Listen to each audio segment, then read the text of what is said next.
Everybody ready? Guys? Ready?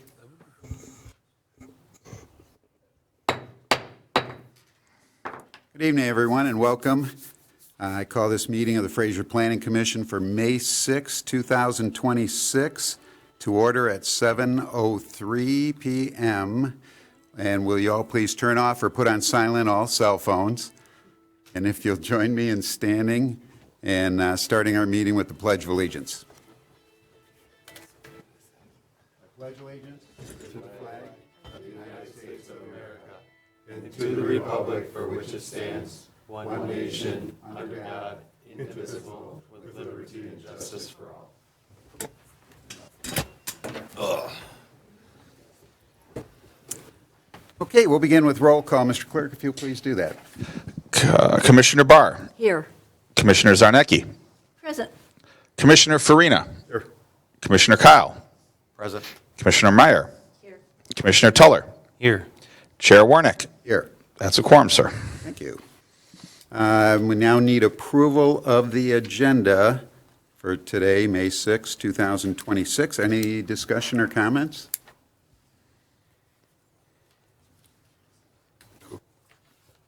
If not, I'll entertain a motion to accept the agenda as presented. I'll make a motion for the Wednesday, May 6th agenda. Good as it is. Okay. Second. Okay, a motion by Commissioner Kyle and seconded by Commissioner Farina. All in approval, say aye. Aye. Any opposed? None. Seeing none, that motion is approved. The agenda is approved. So we'll start off with opening remarks.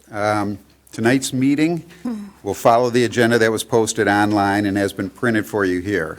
Before we begin, it's important to let everyone know that the Planning Commission is created by state law. The commission is comprised of 7 members, all of whom have volunteered to serve. Members are appointed by the mayor and confirmed by city council. The role of the Planning Commission is to plan and promote the efficient, coordinated development of the city for the health, safety, and general welfare of its residents. We are not here to negotiate with applicants or allow everything an applicant is requesting. However, the Planning Commission does have the power to approve certain requests and recommend others, depending on the nature of the request and whether all the standards in the zoning ordinance have been met. Planning Commission may also impose conditions on a proposed project in order to ensure that those standards are met. Other individuals with us here this evening are our legal representative from the legal firm of O'Reilly Rancilio PC, Alyssa Erickson, our city planners representing McKenna and Associates, Mr. Dan Comer and Lauren Sayre, and the city clerk, August Gischlag. And representing the Fraser Building Department is Bob Logan. He's here. He's just not here. He's here. Okay. All right, and since this is we had a public hearing at the last. The public hearing has been closed, so this is formally not a public hearing. So, yes.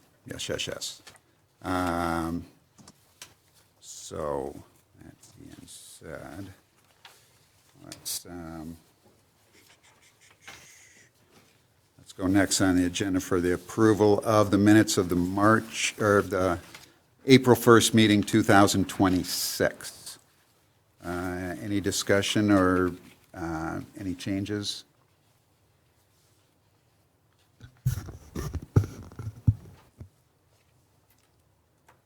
It's minor. Commissioner Meyer.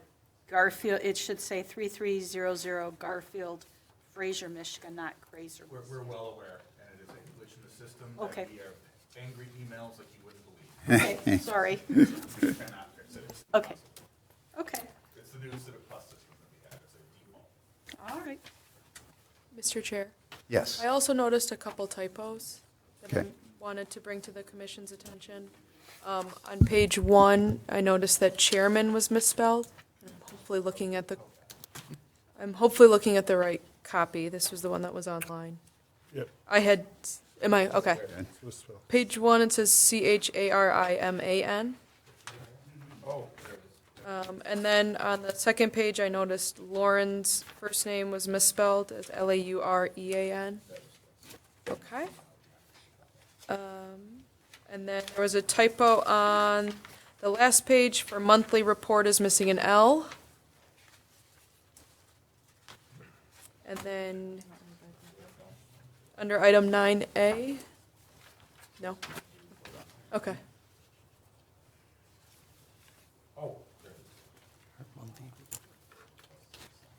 And then item 10, there shouldn't be an apostrophe for its. Okay. And then I didn't see a motion for adjournment for item number 12.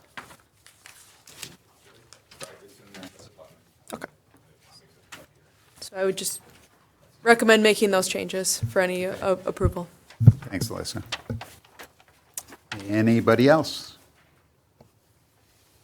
Nothing? Does anybody have a motion to approve as amended the minutes from that meeting? I move to approve as amended. Second. Okay, vice versa this time, right? Commissioner Farina recommends approval and seconded by Commissioner Kyle. All in favor, say aye. Aye. Any opposed? Seeing none, that motion passes. All right, now we can get into our new business. Well, we have no new business. We're going to unfinished business. So we'll start, this is all on the zoning ordinance text amendments. I guess the best way to handle this today might be, Lauren, I guess, do you want to just start with the presentation? Or do you want, or? Are you wanting, so the presentation's oriented like a discussion for potential changes? Right. Are you intending to do any sort of public hearing? Yeah, well, public hearing's closed, but we can still get input. That's why these people came tonight, I'm sure. So why don't we open it first to the public with any discussion, and if anybody wants to start, since we're right up front. Yep, and please give your name and address. And talk right into the microphone. My name is Eric Gala. I own the Flamingo Motel at 32325 Grossbeck. And I was here last month and we discussed the zoning change from commercial general to industrial. And I asked for a carve-out because of the fact that the motel directly across the street's commercial. We're the only motel that has been basically targeted for change from general commercial to industrial, which our size of property is a triangle, and it would not, there's no developable space on that property for anything industrial.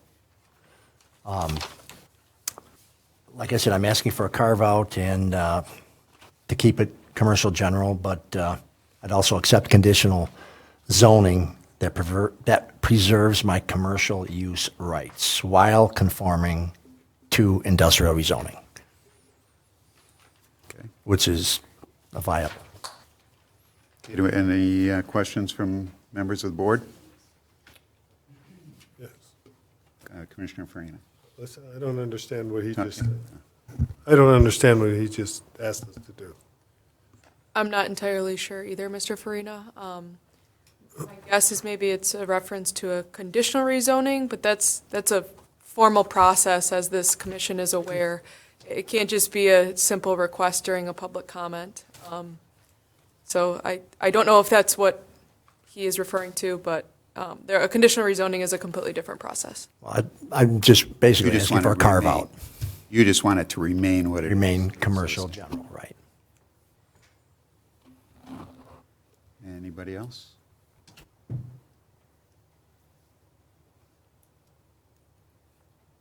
Nobody else? Okay, so I guess we just, Are we going to take these one at a time? that's what I'm trying to figure out a good system for this. Should we just listen to everybody first and then, or do we want to? Yeah, so typically in the public hearing, you accept the comments, you can take notes, write down, and then it comes back up to the board for discussion So that's typically how public hearings go. It's typically not kind of Which we did last workshop time. format, but yeah. Pretty much. So, since we didn't make any motion, I think we just thank him for his time and move on to the next one. yeah, if there's no questions, Yep. okay, if you want to take a seat, then. Thank you. Thanks for coming. And we'll go to the next row. Good evening. If you can please talk into the mic. Sorry. And your name and, Angela Bennett. I've given to each of you a letter that I've prepared to make it a little easier. And please excuse me if I speak a little loudly because I'm a bit hard of hearing. I was here on April the 1st and I stated our concerns and objections. Currently, the golf course is zoned commercial in front, recreational at the back. Now, as I understand it, the proposed change is to make it all residential, the front. But just to get things on the record, I'm here on behalf of my husband, Ken Bennett. He's the last living member of the Bennett family, who have owned the Warfield Greens Golf Club on Utica Road in Fraser since 1952. That's 74 years ago. I was also here on April 1st this year to place on the record our objection. When I spoke to the city planner's office several days before the notice of the April 1st meeting, I was told that the city had been working on this for 2 years and that they had reached out to the property owners for their input. We certainly were not approached prior to the April 1st notice, and I stated so to the planner, a young lady. The Bennett family developed the 21.7 acres as a golf course, which has been in continuous operation since 1959. That's 66 years. During these years, the frontage has been commercial and the balance recreational. The clubhouse and the service buildings on the property are zoned commercial. In 1973, Ken's father passed. In 1974, the family started to build a first-class restaurant on 1.5 acres of commercial frontage, which they operated until 1991. That was then known as the Bennett's Courtyard. Presently, this is the location of Juan Blanco's. In 1985, Anna Bennett, my mother-in-law, had a massive stroke and needed round-the-clock care. We cared for her in her own home until she passed in late 1991. This past January, my sister-in-law, Karen Bennett, passed after a lengthy illness, and she was cared for in her own home for the past 6 years. Ken Bennett is the last living member of the Bennett family. The family members all worked and relied on the golf course as a source of income and potentially as a retirement and medical needs fund, since no one ever worked for a corporation or governmental entity that offered a pension plan. My husband is almost 87 years old. I am almost 85. We have no children. My husband is facing medical issues of a substantial nature and needs increasing care, which I'm unable to provide without assistance in our home. And I cannot continue to operate a golf course without my husband's help. The cost of 24/7 care, even in one's home, is a big burden for any family, both financially and emotionally. The proposed rezoning of our property would greatly diminish the value of our property and impact our ability to remain and care for ourselves in our own home. Moreover, although I'm not a land developer, the proposed change does not accord with the zoning currently on Utica Road, which is almost totally commercial on both sides of Utica Road. The volume of traffic alone on Utica Road would be a deterrent to the enjoyment of a reasonably quiet home, night or day, not to mention the safety of small children or elderly residents. That's the content of my letter, and I just want to point out that even now, trying to cross Utica Road to do anything is almost impossible. Our property is used, and we've tried to be a good neighbor. Juan Blanco's yesterday was so busy that our entire parking lot, all the way to our house, was packed. Now, I think the city should really consider the safety and liberty and enjoyment of everyone's property. And I don't see the reason for this proposed rezoning. I've tried to understand it, I cannot. So I kindly ask you that you leave the zoning as it has been for the past 74, 66 years. Thank you. Thank you, Ms. Bennett. I personally just want to, I really can't offer a good reason for not being noticed on this because they do mass noticing in the paper. And the problem I've always had is that it's the Macomb Daily. And I know that there's no, its numbers aren't as good as others, but the fact that it has to be a weekly publication has tied our hands. So I apologize for that you did not get noticed, because this is not like, the difference with this, with rezonings, is we treat them individually. We have from the past, since before the 70s even. I remember you'd have to come and apply for just that parcel. And then you would have a public hearing, and people within 300 foot would be noticed, and they'd get a mailing. It'd be in the paper too, and things were different that way. This is kind of different because it's a mass thing. It's the whole zoning ordinance that we're talking about instead of one parcel. Personally, I like it better when you deal with one at a time. It's the best way, and it gets everybody notified and a chance to come to a meeting so we can hear them. So we appreciate you coming. There might be other ones within that 300 foot of there that would come too, but I can't do anything else about that. So, but thanks for your input, and it helps us a lot. So I don't know if anybody, well, we're just taking the comments first, so we'll address things as we go then. But thank you.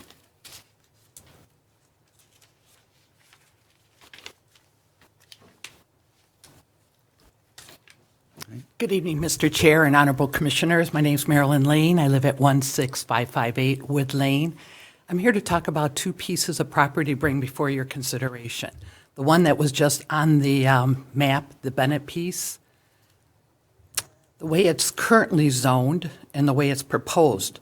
My concern with the way it's being proposed is that the city is going to lose all its control of what that property can be. The way it's currently zoned, anything that's going to go there has to come before the Planning Commission and the council and the city.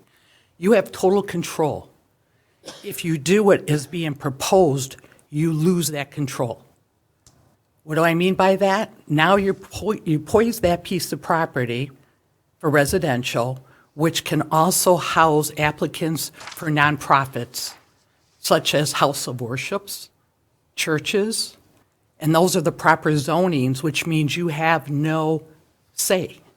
It would be indicative to be able to go there. And that would be a shame to lose that type of tax base. Now, the way it's currently zoned, if you believe, and there is a developer that'd like to come and make a residential, they still have to come before you. So my concern is you're giving up all your control, and you could potentially be giving up a large tax base if it goes nonprofit. So that's one of the considerations I think that should be heavily weighed in doing so, along with everything that the Bennetts has spoken in terms of about. The other piece that I have concerns about is Fraser. It's currently zoned heavy industrial, but now it's being proposed light industrial.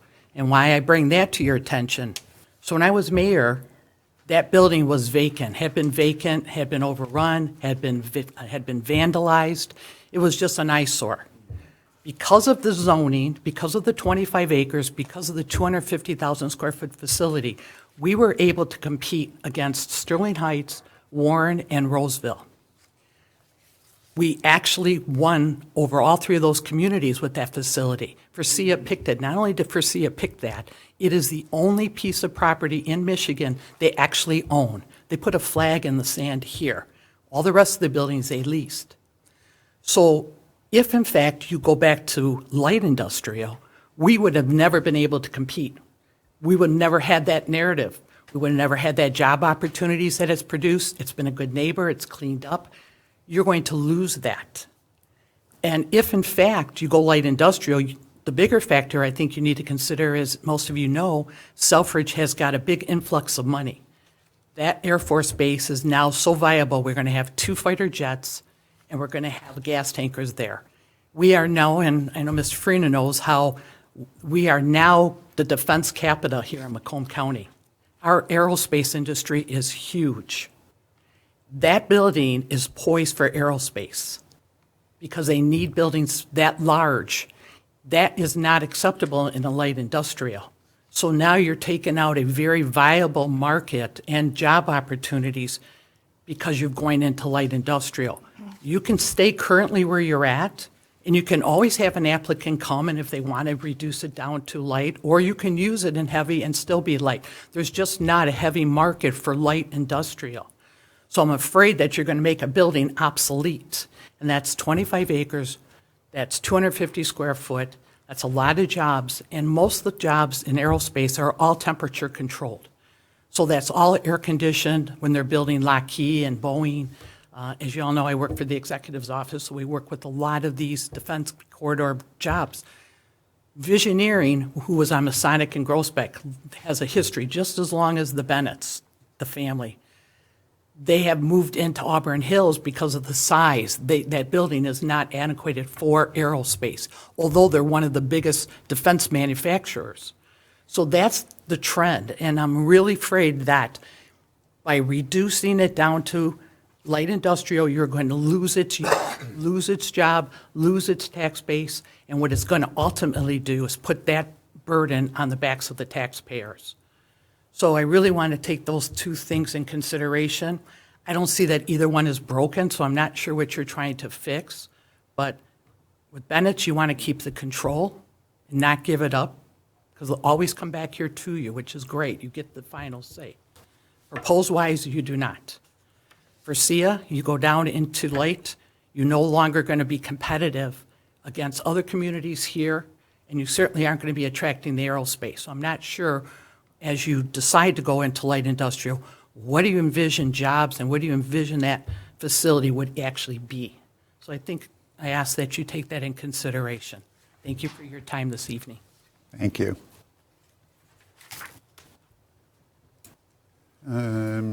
Next.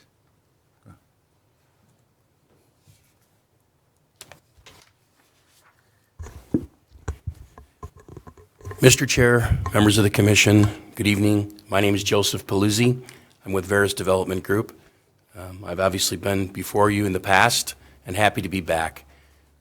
I've also prepared a letter that was hopefully provided to you in regard to a very exciting time where we have entered into an agreement with the Bennetts to purchase their property. And as you well know and heard again this evening, this is a legacy piece of property that's been owned by the same family for a very long time in your town. So we're very honored that the Bennetts have decided to work with us. And through the relationship with the Bennetts, we've spent a lot of time studying the master plan and the future land use. And we had a very productive pre-application meeting a short time ago where we were informed of this potential zone amendment and change, which obviously threw us a huge curveball because we're currently working on a mixed-use plan that would incorporate both commercial and residential development on this piece of property. So obviously, not to prolong this, but we are definitely not in favor of this proposed zone change, and consistent with the past mayor's comments We are very comfortable. If you were to keep the zoning as is, you obviously have control. And we're comfortable with that. We want you to have control because this is a piece of property that needs to be developed with a whole lot of thought for everyone involved, starting with the community. So we would just ask that you strongly consider not supporting the potential zone change here. Thank you. Thanks for your time, Joe. That's exciting news. Next. Anybody there? Okay.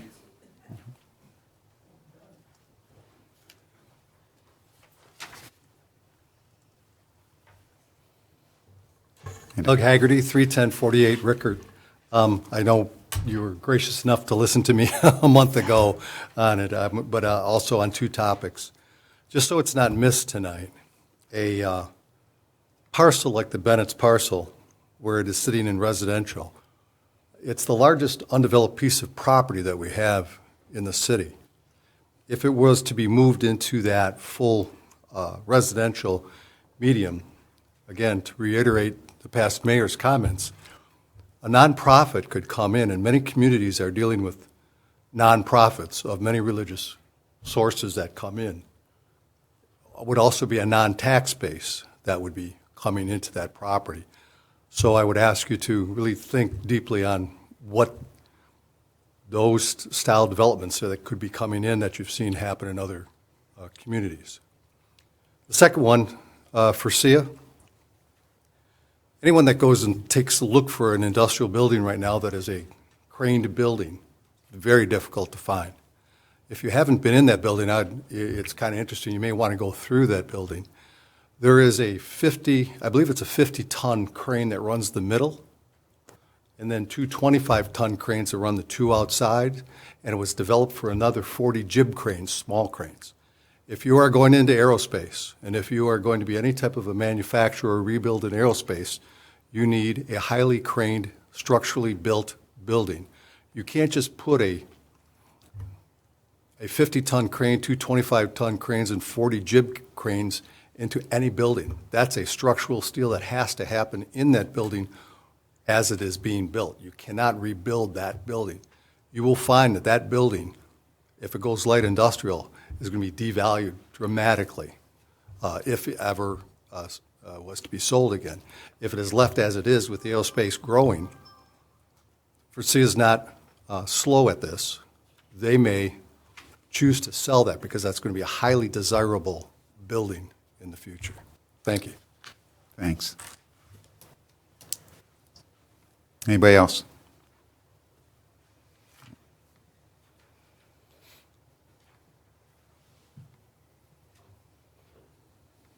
Robert Wojcik, 34600 Hayes, also here on April 1st. And I also agree with the other speakers that I don't see the golf course. I think the family has been here as long as they should be kept the golf course the same way it is right now. In my case, I was really wanting to hear the comments first before I spoke, because I want to know if there's any reason why I should be treated any differently than the property that's being developed on Hayes, I believe behind 33300. There's a old farmhouse. They sold the property up around it, and I believe there's a new development happening there. That was kept at the original zoning, and I wanted to be kept the original zoning on Hayes also, with the thought that if the property was ever developed, it would be a street off of Hayes with potentially four lots. And if there's any reason I'm treated differently than the other property, I'd like to know why. That's my comment. Okay, thank you. What's the address of yours? Mine is 34600. Okay. Oh, yeah, okay. Just a quick question. I want to make sure your parcel size. It's 203.03 wide? 203 wide by 362 deep minus the easement. Okay, so you could put a street in there and still get it. Okay. That was my question. Anybody else?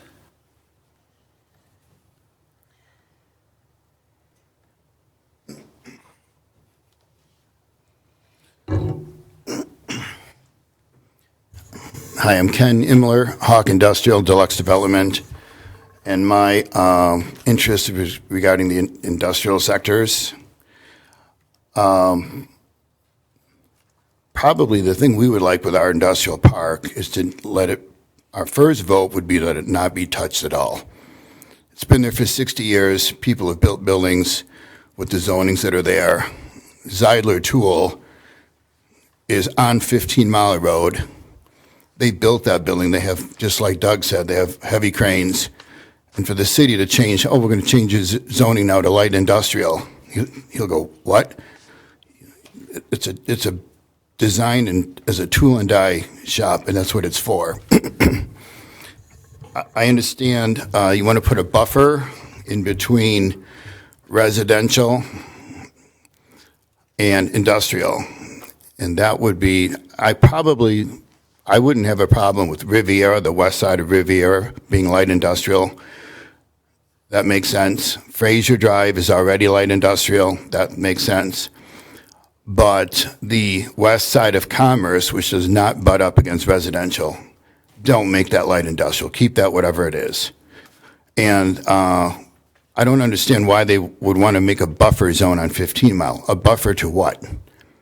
This is on 15 Mile. There's no homes there. There's a street there. And across the street from 15 Mile, there's various other things.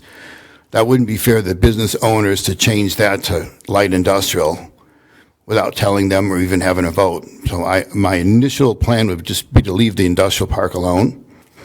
If you have to do something, I don't have huge monstrous problems with some of the changes, but that would be about it. I would stay away from rezoning 15 Mile light industrial. That's not fair to like Zeidler Tool and some of the other shops. And like Doug said, you absolutely cannot rezone Forcia to light industrial. That's a plant. That'd be like rezoning General Motors to light industrial because some homes are around there. They moved next to a plant.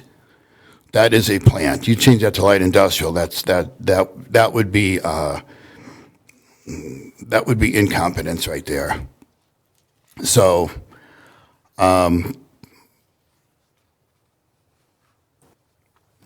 Other than that, I understand the concept of the buffer zone, but it doesn't apply for 15 Mile, and it doesn't apply for Commerce. Other than that, that's it. Thank you. Thanks, Mr. Emil. And that's right. I know that whole industrial zone was there before any of the residential. And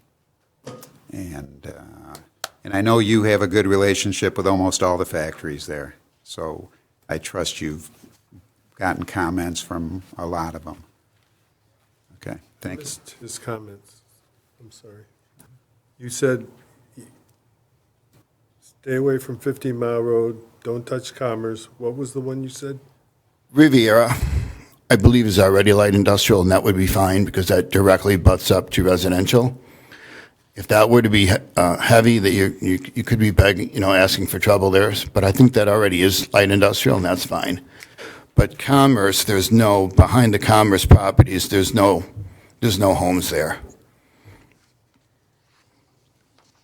The west side of Commerce. And I don't think you're changing anything inside the park.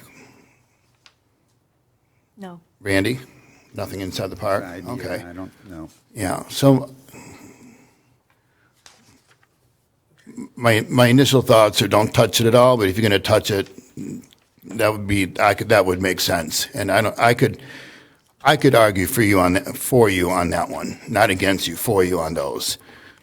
So other than that, the one thing about industrial, we don't like to show up and fight. We're very easy to get along with, and we just want to go to work and pay our taxes.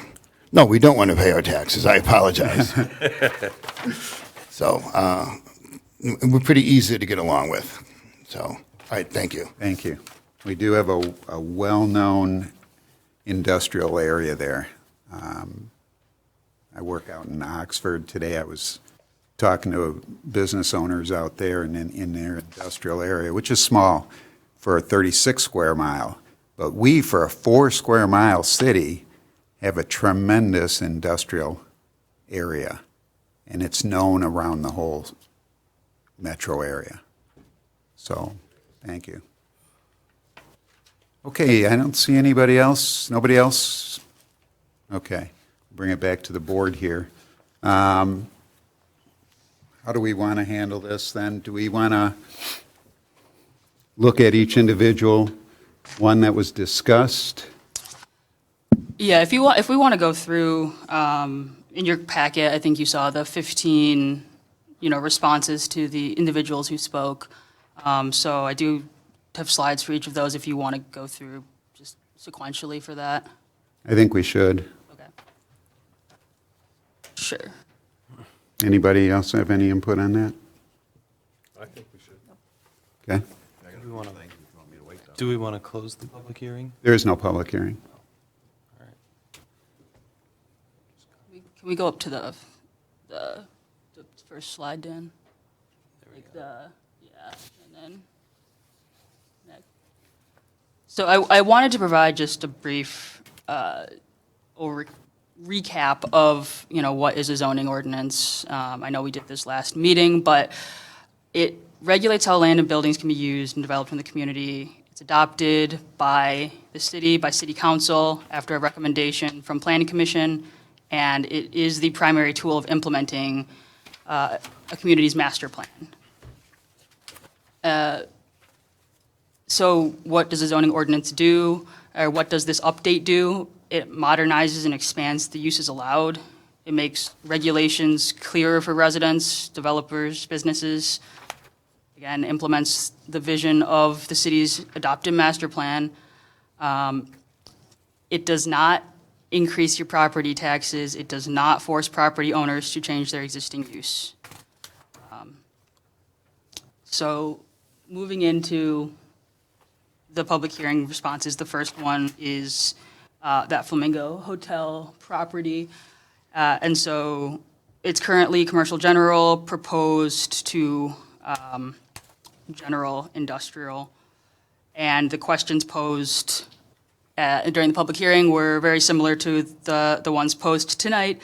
We want to note that the parcel is large enough to be developed industrial. The setbacks for industrial are side setback proposed 10 feet, rear 20, front yard 35. It's got just under 600 feet of frontage on Groesbeck. That being said, the reason for it is not targeted, as has been stated. It is implementing the master plan, which shows that northern side of Groesbeck as heavy industrial. So that is why that has occurred. I think we covered that, a conditional rezoning isn't appropriate in this setting, so I won't get into that one. That being said, though, if, the Planning Commission would like to retain that, it does, connect across to that commercial general, so it would not be, spot zoning. Alternatively, could also maintain the change of have general industrial, which would keep that entire section along Groesbeck to the north consistent. So that's all I have on that one. I think if you want to open to discussion on what you want to do, I can take notes at the end for a motion. I would say it's easier if we do that. We talk about them as they come up. Sure. It's too hard to keep adding and coming back to something else. So I'm all for discussing this right here. Any input from anybody? Yeah, we could leave it. Like she said at the very end, it's right across the street. If you ignore the street, it kind of completes the square. I agree, too. It's already been My feeling is the same thing. Yep. It joins still, it's not spot zoning. And the other thing that could happen if something does, if that gets sold or it ends up, closing or anything like that, it would just be a matter of rezoning to industrial for that new tenant or whatever. So, and it would fit, and I don't see it being a big issue as it comes for rezoning. I think it'd be easy to rezone it to that, especially if you look back at maybe future or past future plans. Anybody else? Commissioner Zarnicki? Thank you. And I did not hear what Commissioner Tuller said, and I apologize. Can you repeat what you said, please? Basically what he just said. Sounds fine. You want to keep it as original? As original. Okay. Well, I guess I have a comment. I guess I would like to see it as proposed for general industrial. I think it aligns with the general industrial district, future land use plan, and the master plan. So that's my opinion on it. Anybody else? Kate, how Do you want to do like a straw poll on each one, or do what? do you want to do like a straw poll on each one? Just get numbers. Just want to raise your hands? Would commercial general raise your hand? Keeping it the way it is Commercial, right yes, now. that's commercial general. Are we doing this? Just Are we going to have a motion? The motion will be at the man. We gotta get all of our ducks. So I think it is a difficult process because we're trying to kind of figure out what works best. So I agree that going site by site is probably the best. I do think, as Ms. Sayre mentioned, there is going to be a motion to recommend approval or make some sort of recommendation to City Council. But if there's going to be modifications, we should probably deal with those first. So if the commission would like to deal with each property as is and make a motion to modify, or if there wants to be just general discussion, and then at the very end, we make a motion to modify certain parcels. I don't know which way is the best for the commission, but I do think that we probably need to have some sort of motion and action on each one, and then at the very end, we could then make a motion to make that recommendation as modified, or however the commission would like to do. That might be the easiest. Anybody have any input on that? John? Commissioner Kyle? I have a couple things here I want to talk about. Our last meeting in April, there was some homeowners that just didn't understand, and we got that fixed up. But then we had many residents that it was going to hurt. Tonight was the same thing. I'm hearing these negatives. You had your business forever, the golf course, everything. There's just negatives. And then the letter we got from Vincent halfway through the month was another business owner. This was done back in 2001. We're a 4 square mile business or city. I do not think that we need to do any of this. I think it should stay the way it is. The city's been run great for many years. And all we're doing up here is causing issues for homeowners and businesses. I will not vote for it. I don't want to see it go through. But I'm only one member. Thank you, Randy. Commissioner Barr? I have had calls from people, they're all upset because they say even though they can sell as a residence, what if the house next door sells to somebody that they don't want to live next to? So I don't know why we're doing this in Fraser. Why are we doing it? Leave it like it is. People are happy like it is. And now they want to change it. It's not going to be a small, nice city anymore. So I'm voting absolutely, want to make it very clear, I am totally against all this zoning changing. It doesn't affect my place, but it affects a lot of people I know. Then you vote, make a motion on this item to stay as is? Yeah. Anybody else?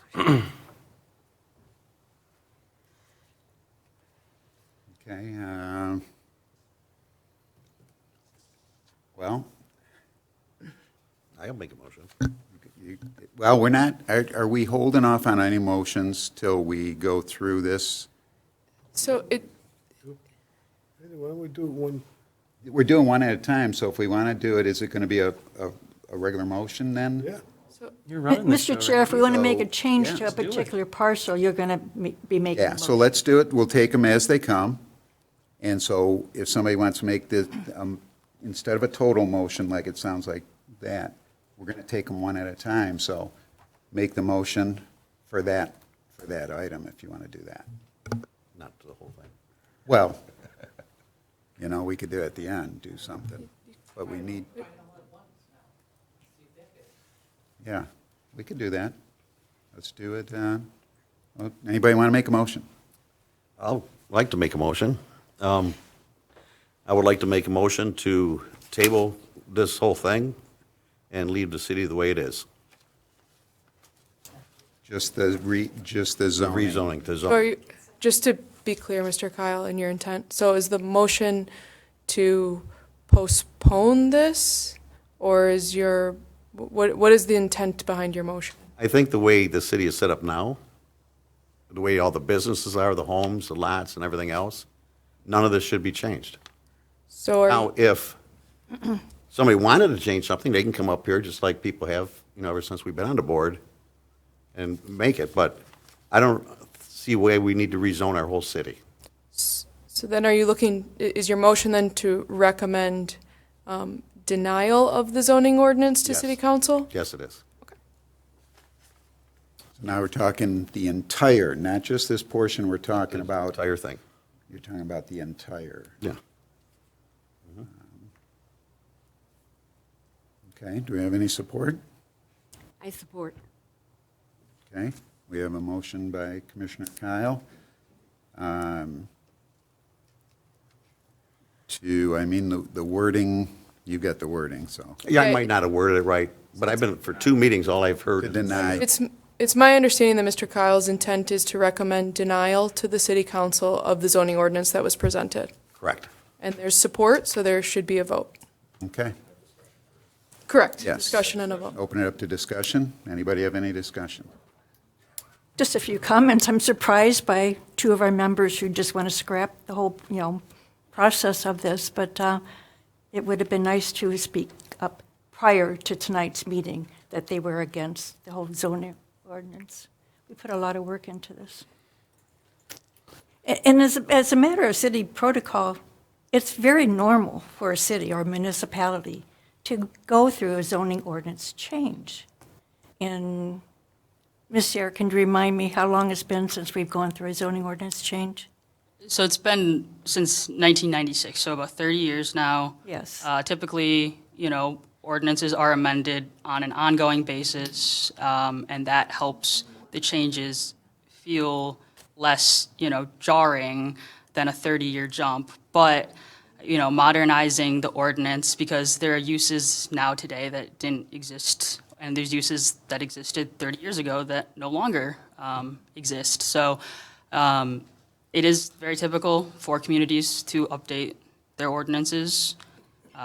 It is a comprehensive thing. I know we're going through it parcel by parcel because of the public hearing, but it is not something that's intended to benefit individuals. It's benefiting the community by implementing, again, the community vision through the master planning. And I understand there's frustrations with not engaging in that, but I do know that it was advertised for outreach and engagement, and it's been adopted by City Council as well. Correct. Thank you, Ms. Sarah. Thank you very much. If I may, I'd like to just ask Commissioner Kyle, would you consider changing, because I don't know what's in your mind with that, but would you consider changing just to the change from the existing zoning map to the proposed zoning map, since that's what we've been discussing now? Would you consider making your motion just that we keep the existing zoning map, not the whole zoning ordinance? That's a big change. I'm really confused on all of this. Well, that wouldn't necessarily work because districts have been removed, have been changed, so Oh, okay. you wouldn't be able to maintain the map. So, if I'm outvoted it, I'm outvoted, it's fine. I'm just giving my opinion, which I'm entitled to. Right. So if it is recommended for denial, it will go before council with no changes, any of tonight, and council will then, council is always the final approving body, but this would be denied without any change, or recommended for denial without any changes, so it would go forward as is to council, and they could just adopt it if they wanted.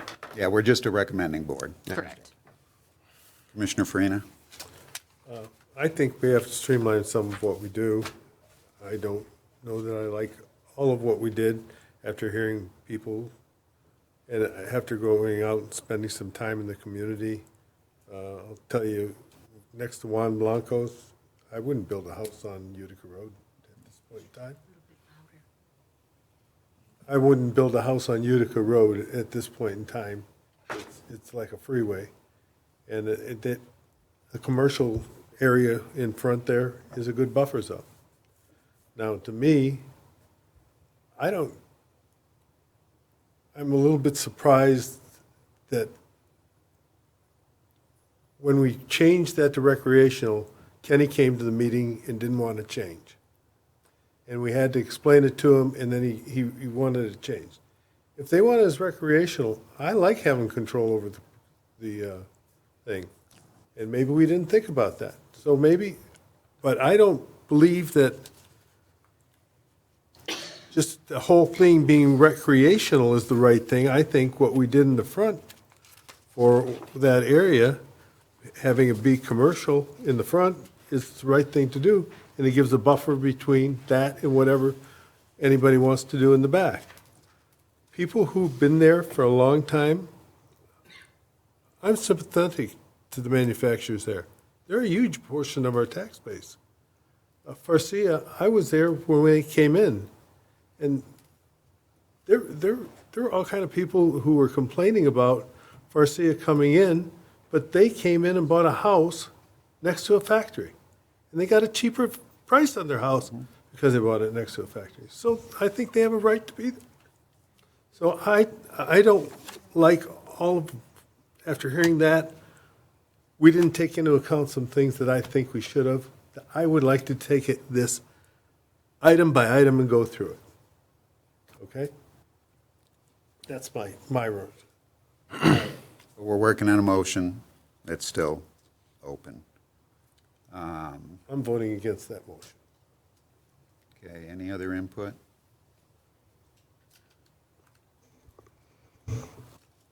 No more comments? So we just take a vote? Correct. There's a motion and a support. And support? So the Commissioner vote. Kyle, supported by Commissioner Barr. Correct. And let's do a roll call. Commissioner Barr. I'm sorry, I did not hear what the motion is. I can't hear it. Oh. It's the one you supported. Pardon me? You seconded it. You supported the motion. Oh, that's the one from before. That's what we're Well, talking then the answer is yes. Zarnecki. No. Farina. No. Kyle. Yes. Meyer. No.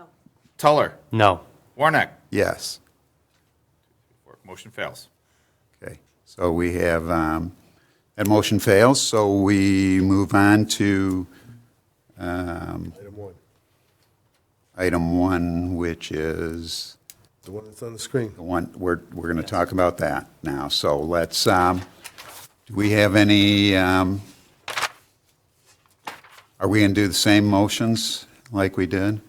I mean, if someone has another motion that they. Yeah, I'll make a motion to keep item number one as currently zoned, and reasoning, again, is that that can always get changed back to IC. The only problem, and if everybody's, you brought it up before, that if an adjacent property,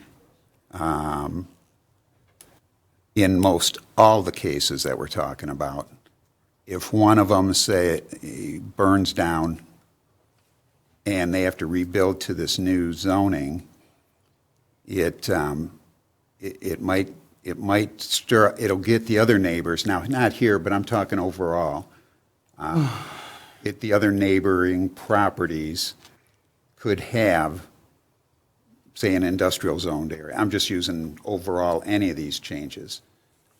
So I'm a little, that's why I'm for keeping a lot of these the same. But with just this one, that's my motion, is to keep this commercial general. Second. No other comments? Okay, roll call. Commissioner Barr, Yes. Zarnecki, No. Farina, Yes. Kyle, Yes. Meyer, Yes. Tuller, Yes. Warnick. Yes. Passes. That motion passes. So the Flamingo Motel will stay commercial general. And our recommendation to council. All we're doing is a recommending board. So, okay. Was there anything else on that? Is that good? Okay. So let's go to number 2.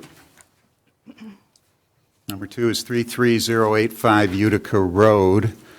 Can you go explain that one again? Yes. Oh, that's a residential home adjacent to Speedway?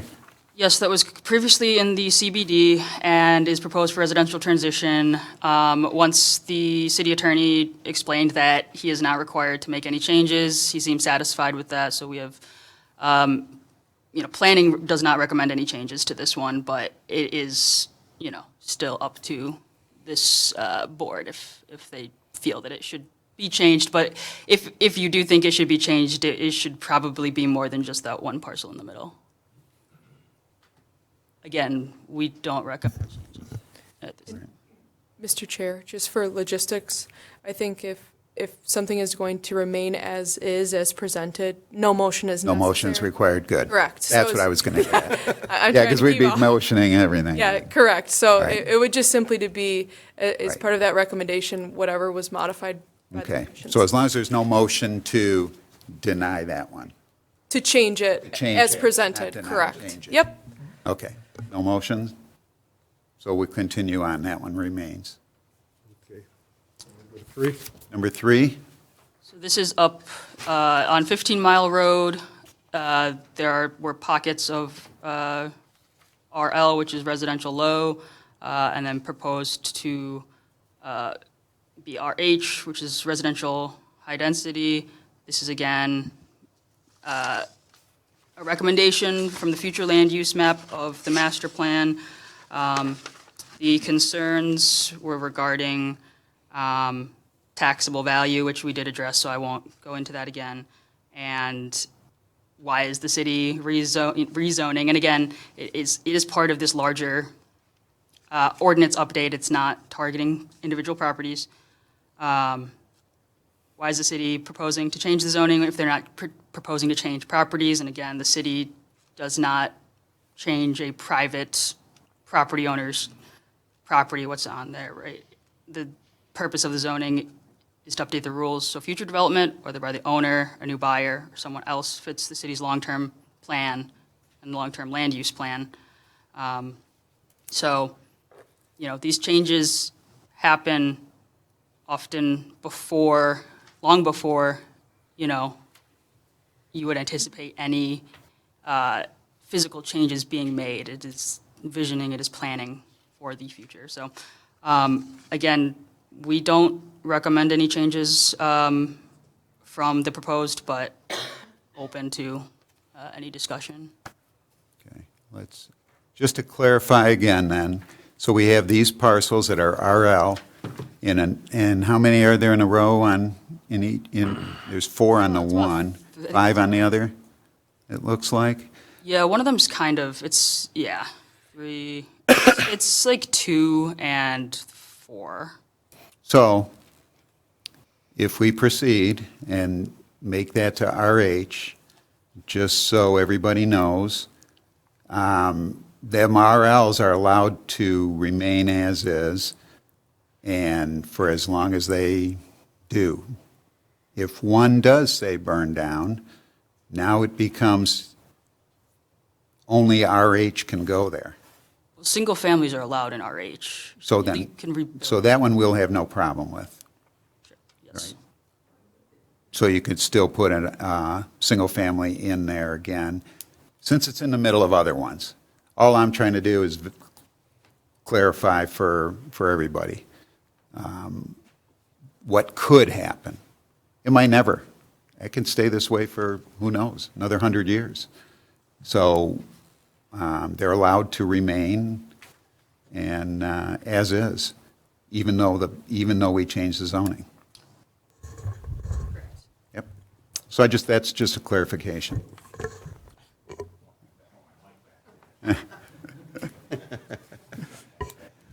Okay, so anybody that wants to make a motion to not do this one? Leave it be. Sounds good. Sounds like the difference that makes no difference. Okay, so nobody, Here because oh, I'm sorry, I can't help you with this. I can't vote because I don't. There's nothing to vote on. Yeah, there's nothing. Nothing to vote, ma'am. We're not going to vote on it. That was the That's- point. Unless It you moves want to make a on. motion. Unless you want to He make, just recommended we move on, so, yeah, that's all. I get it. I couldn't hear him either. Thank you. I just have one clarification. Maybe I messed up here. For number 3, we're considering 16222, yes. 15 Mile Road. And my report from Lauren Sarah says it's changing from CBD to RT. I apologize, that header is probably wrong. It's RL to RH, Okay. so I apologize. Okay, thank you. Oh, because 16222 is, No, I is just all those RL parcels. Yeah, I just miswrote it in the packet I sent Okay. you. Thank you. I apologize. All right. I'm okay keeping it as is. Okay, so nobody that doesn't want to, okay, so we're good to move on. The next site, if you recall, this is the home that's in between the church and the Sheets on 14 Mile Road. And so they are currently CBD, and they're proposed to go to residential low. And so this is one where, when we were looking at the future land use map, the CBD extended over, onto the west side of Utica, but with the conditional rezoning of the Sheets corner, we recentered it around Garfield and 14 Mile Road. And so that's why in the north, the parcel we just talked about remaining to the change of residential transition, that's why it went to residential transition. And I believe the intent here was just, making it contiguous with the RL to the west. However, it's church, the library, and residence, and so we understand that it may be more appropriate to change this to something like CN, the commercial neighborhood, which would allow all of the existing uses that are there, and also allow for some flexibility in future development. It would be consistent with the CN that's also. You can see it a little bit south of Rosemary as well in that area, which is being used as a buffer from Utica Road into the residential. So it'd basically be everything except Sheets. Change to CN if somebody made a motion. Yeah, I have it outlined on the next, I think, slide, I believe. And then there's 4 parcels. One of those is the cemetery that's kind of blocked. But it is 4 parcels, technically. Those 4 parcels, which remain a house that might be a business, and the church, the library, and the cemetery. Does anybody want to make a motion to change that? And it would be CN for that area. I'll make that motion. Second. Okay? A motion by Trevor and support by I'll Frank. support. And we got By Frank? Frank, yeah. Thank you. And let's do a roll call on that. Commissioner Barr, Yes. Commissioner Zarnecki, Yes. Commissioner Farina, Yes. Commissioner Kyle, Yes. Commissioner Meyer, Yes. Commissioner Tuller, Yes. Commissioner Warnick. Yes, That passes. that passes, so we got that. So let's move on to number 5. 32825 Garfield. So this one is currently RL and proposed commercial neighborhood. The concerns were around neighbors selling property and businesses moving in, future vision that the city has, what happens with the sale of their property. And again, we can't speak to what individuals, are going to do, what they want to do. Everyone has different priorities, objectives. So I believe we also already discussed kind of future thought process, which is, again, a long-term vision. We don't have any recommendations for changing it back in this area, but again, open to discussion if anyone thinks it's more appropriate to leave this section as residential. Can a house be put back on there if one burnt down? Yes, the property still can be sold as single-family residence. Right. Let me see if it's a permitted use. Okay.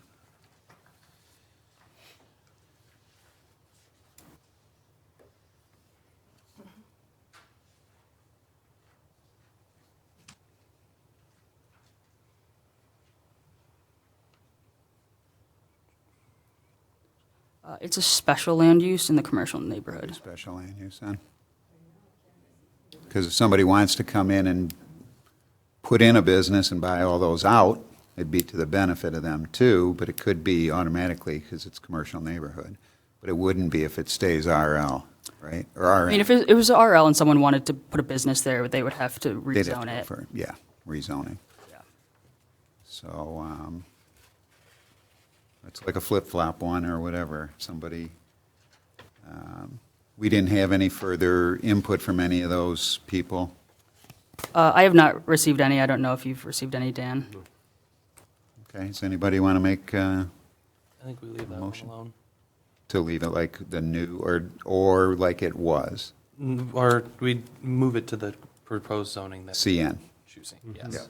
Because they still have a path forward for a house. Yes. And it stays in line with what we're trying to do. And it's allowed to So- stay at now, so it Yeah, so like- stay as long as it Yep. can. I think we leave the change as is. Okay, and I'll support that, so, motion. That one doesn't need a motion. Doesn't need a Oh, that's right, so we don't need. You're not that's changing right. it, doesn't need a That's right, motion. we're Yep. keeping it this way. Good. Warren pipe. We'll get used to this by the time we hit the last one. We've only got 9 more. Yes. The next one is Warren Pipe, or maybe formerly Warren Pipe, but they are at the corner of Kelly and 15 Mile. And I do have the industrial properties all kind of stacked on this one if we wanted to discuss industrial at large or individual sites. But this gentleman in particular had concerns about his retail use and continuing. The light industrial district does allow for retail uses.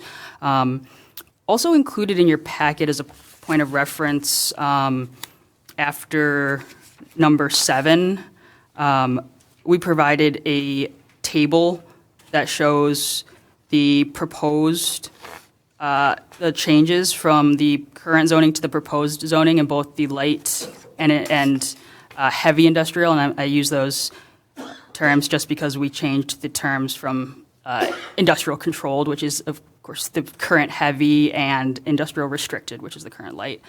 And so, what you'll see here is that, in the light industrial, 30 uses had no change in their permissions. In the heavy, 40 uses. 27 uses were added to the light industrial district. 30 uses were added to the heavy industrial district.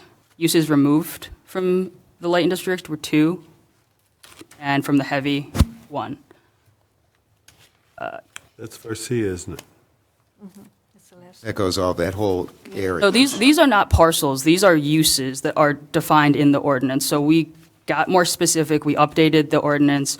Currently there's like probably 8 or 9 definitions that are manufacturing of different things like toys or medical equipment or, XYZ. And so we have just manufacturing, but then we also included, not only industrial uses, but also some commercial uses that we feel could be compatible in, a light industrial setting. So, again, overall, this zoning ordinance is more permissive for industrial uses. It is not, taking away this, massive amount of, we can't do anything now. So the table's for your reference. I don't know if you have any questions on that. In terms of the Warren pipe, I do believe this gentleman seemed satisfied when he was told he can both continue and a future tenant could also continue retail, but also that even if this went to an industrial use, he could still go back to retail as it's a permitted use.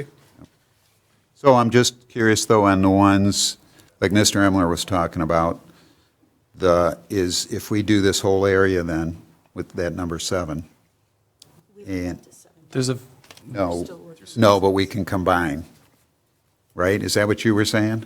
I do have them staged to discuss the industrial. We don't have to discuss them all together, but just Well, let's so just it's keep not moving. jumping around. But Let's just keep moving the way you got it going already. so This is, I said let it go as is. And I think the most important thing that with the whole industrial that we're about to cover is that line that she's got in here that says, the only uses allowed in general industrial that are not permitted in light industrial are recycling facilities, reuse facilities, junkyards, and smoking lounges. That's literally the difference between general industrial and light industrial. Does not sound like a lot. Doesn't sound like it's going to exclude anything from being done that would be considered. Would you say? So I will note that some of those uses, right, in the heavier industrial in the light are going to be special land use. I will also note this. They are allowed, but it goes through special land use. But I also want to point out that, this commission has said today that they want more control over the reviews, especially regarding the golf course. So special land use is additional control over permissions. But it is still a path forward in the light industrial as long as, again, it meets the special land use standards, which are designed to mitigate adverse impacts to neighbors or the general public. So we'll talk about that as we go further to those. Let's get this one done. Sure. Ready for this? So I make a motion? Well, no, nobody's against this. We'll get this. Leave it. Okay, so leave it. Leave it. All right. This one, now, this is 7 we're talking about now? Yep. Okay. Garcia was the first people there. I think they have a right to, if they're going to get scared away, I don't want to scare away business. So I'd say leave that. I'd like to recommend leaving Garcia as a heavy industrial. This is number 7. Yeah. But it's part of it, though. Yeah, it's a little bit confusing because I'm it's sorry. nested in, and Mr. Imler talked about the industrial park as a whole, so it Okay. overlaps with a few of them. So you could just, do you want the whole industrial complex to remain the same then? You want to just do that? No.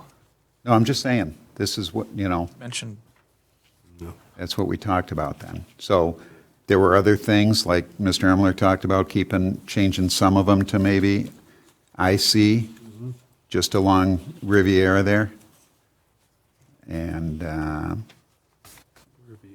Or any of those. but keeping those other ones, where the gentleman was here, he was the corner of Commerce and Malin.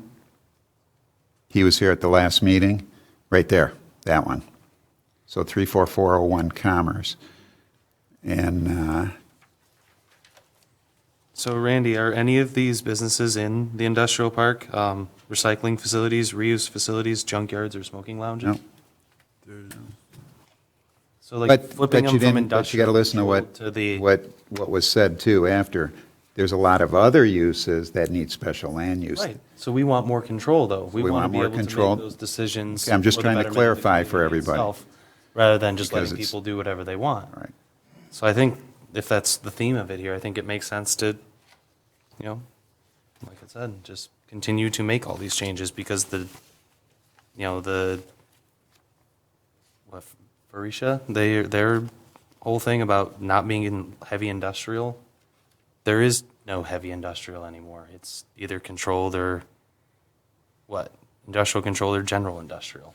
And if truly the only major differences are those things, I don't think there's going to be any issues with any expansion. Well, we are talking about keeping Forcia the way it is, I see, right? Well, that's what it is right now. Right. I see. But that's not what's proposed. So how are, See, the thing that confuses you is that light color changed to the dark color, and the dark color changed to the light color. So it's very confusing on that. so I will say I think that's a fault of the existing because I don't know why the darker is the less intense. Yeah. But yes, so I think everyone's aware that the intent is to provide a light industrial buffer or lighter industrial buffer in the residential. So regardless of who came first, they do neighbor each other, and you don't want to. You want to mitigate any, adverse impacts the best you can. So that is why, from my understanding, that the master plan has this pattern of the more, potentially more intense industrial towards the, internal to the industrial park. So. That's fine for a green field, when you're starting out fresh, but when we have 50 years in here, and there's going to be some differences. Yeah. And And the people came after. So I am Sure, more I mean, for yeah, it is Leaving it the way it is. leaving it the way it is. the whole industrial park. The whole industrial park, leaving it the way it is. well, we can use the new terminology on it, but it would, if it's heavy, it goes into the one.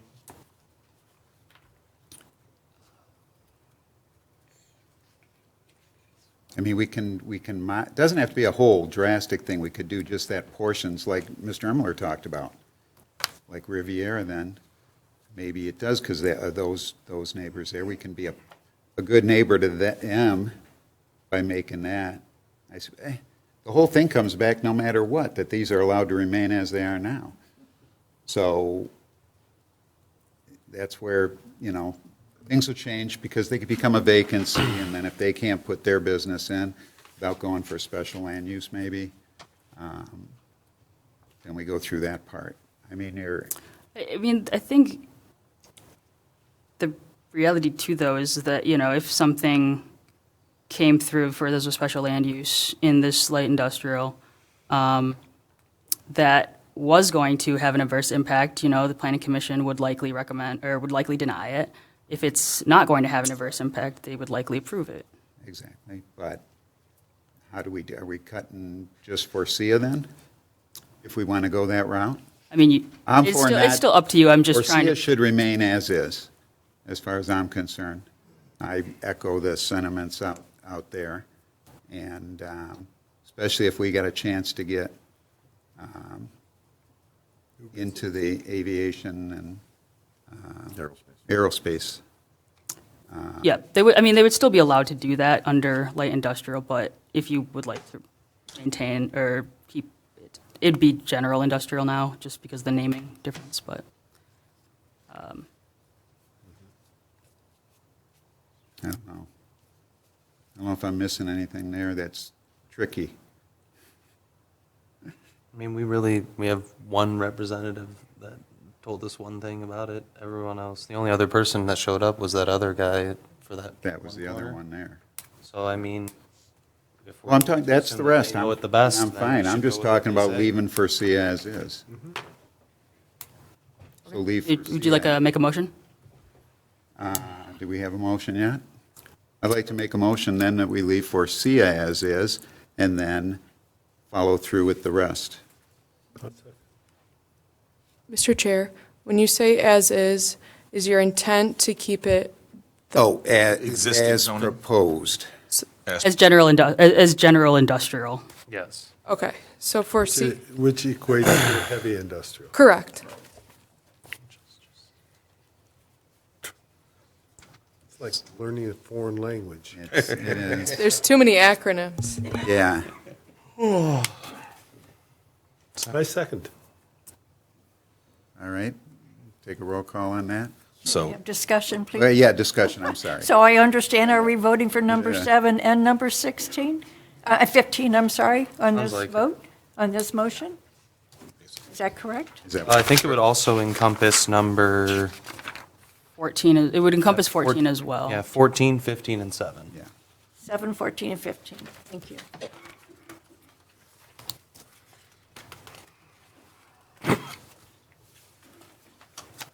And no changes on number 7? Industrial park, is that how it was proposed? Forcia would stay. But Forcia would stay. as proposed, except for the Forcia Forcia, property. Thank you, August. Okay. Yes. Thank you. Okay, any other comments? Discussion? Okay, if we can have a roll call then? Commissioner Barr, Yes. Commissioner Zarnecki, Yes. Commissioner Farina, Yes. Commissioner Kyle, Yes. Commissioner Meyer, Yes. Commissioner Tuller, Yes. Chairman Warnick. Yes. Passes. Okay. Thank you. Now we're at 8. So I think that Okay.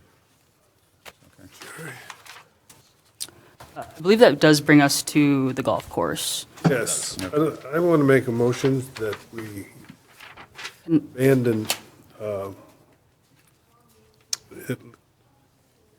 want it to be CG in front and recreational in back. Got rid of rec. So keep it the same. Well- Or- We got rid of rec.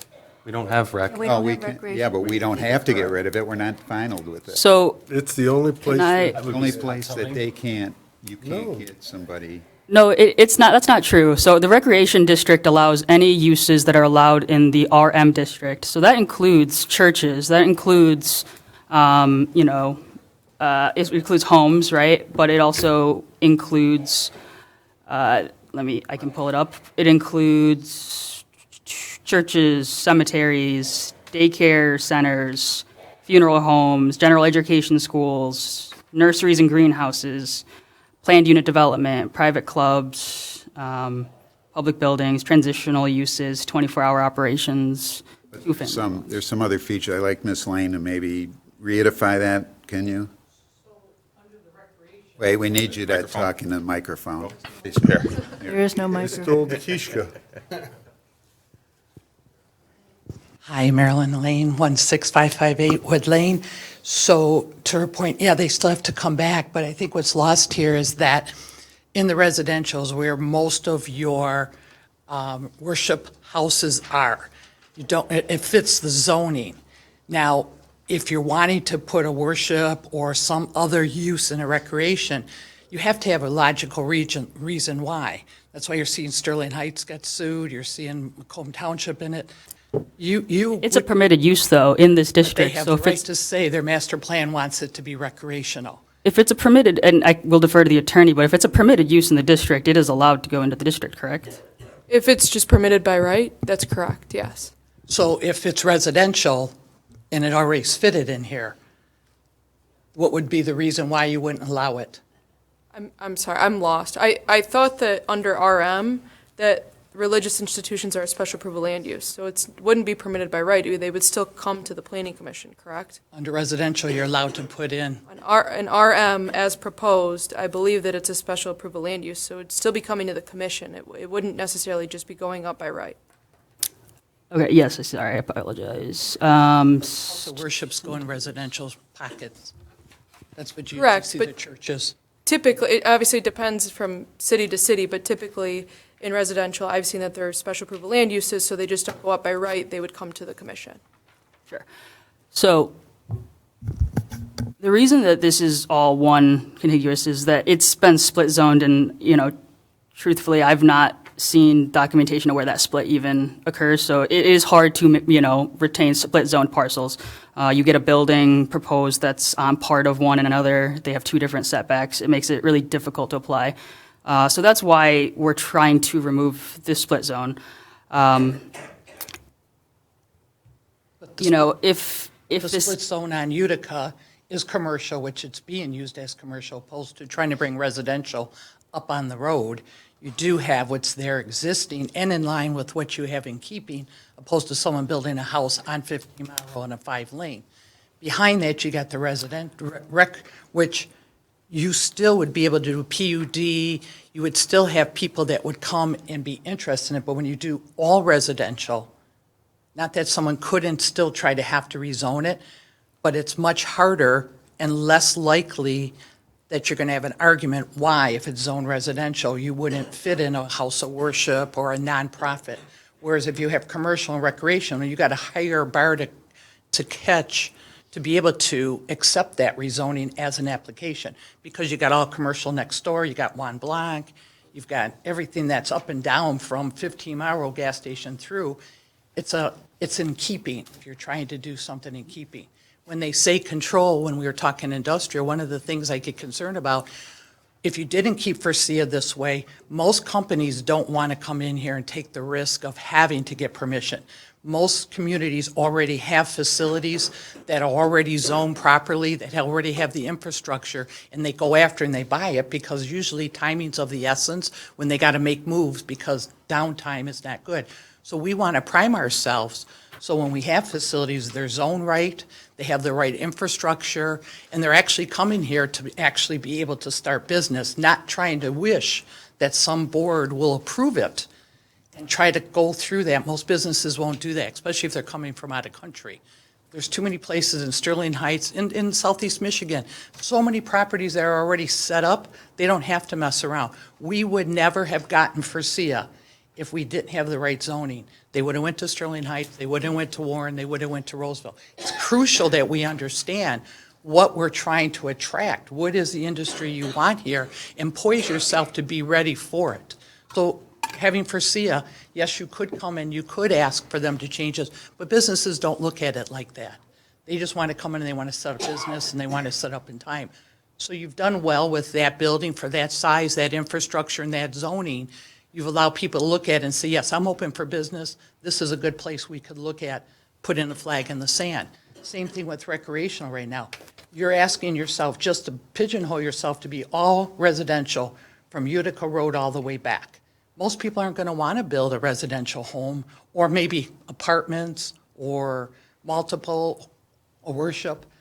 Leaving it the way you have it right now, you've got commercial recreation, and you'll be able to, as a board, decide what you think would be appropriate to come in here, whether it's a PUD, whether it's a subdivision. Maybe they want to come in and put a subdivision, and we're having this conversation for no purpose. But at least you have that option. Again, I don't see why you're wanting to fix something that's not broken. Just because the color box is all the same color and it looks good. That doesn't really necessarily mean that's the right operation for that particular piece of property. Again, if the board wants to change it to a different, zoning than is proposed, that is at your discretion. I strongly advise against split zoning parcels, again, just due to the difficulty. It's not a best practice at all to do so. Additionally, you wouldn't want to make your decision based on, the development agreement or what's happening. But if this site does develop in any sort of mixed use capacity, it will be under a PUD, which is permitted in any district, and it will come before planning and go to the council under very similar to a conditional rezoning process. So, okay, but you have pieces in this map that has split zoning that you just looked at. not anymore. See. We changed any of Did the it ones. with the hotel. That's not split zoning. The whole parcel is one. Yeah, it's all, It's not spot zoning because there's contiguous across the street. it's a highway, basically, it's a highway. I mean, if you want to put it back to GI.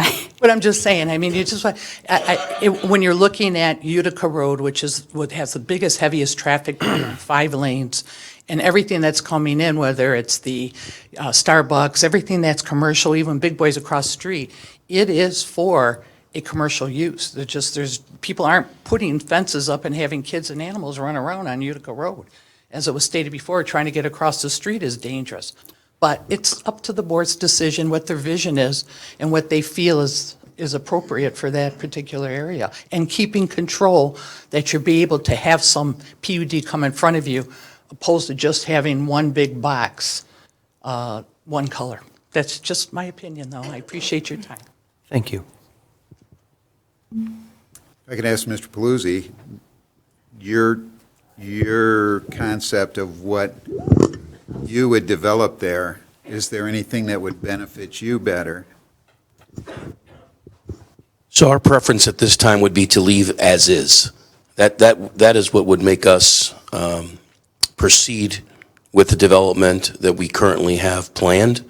Obviously, we're in the infancies of that, so it's not anything that's, we've had a pre-app meeting at this point. But for us, as is would be best, and I believe that Mrs. Bennett would agree with that. Agreed? Can I ask why? Like, what's the benefit of recreation only for the development you described? Well, our biggest concern is the commercial downzoning along the road. That's what, yeah, we're talking about keeping that. We're talking about the recreation. I apologize. I thought you were talking about the entire Would you site. be heard Well, with that being residential I don't think behind? we should not split zone the parcel, but, I mean, if you want to change it to a commercial district in its entirety, again, I recommend that any change be for the entire parcel. So to answer your question, our preference as the developer on this site moving forward, we would ask that it remains as is, the entire parcel with the two zonings as currently designated.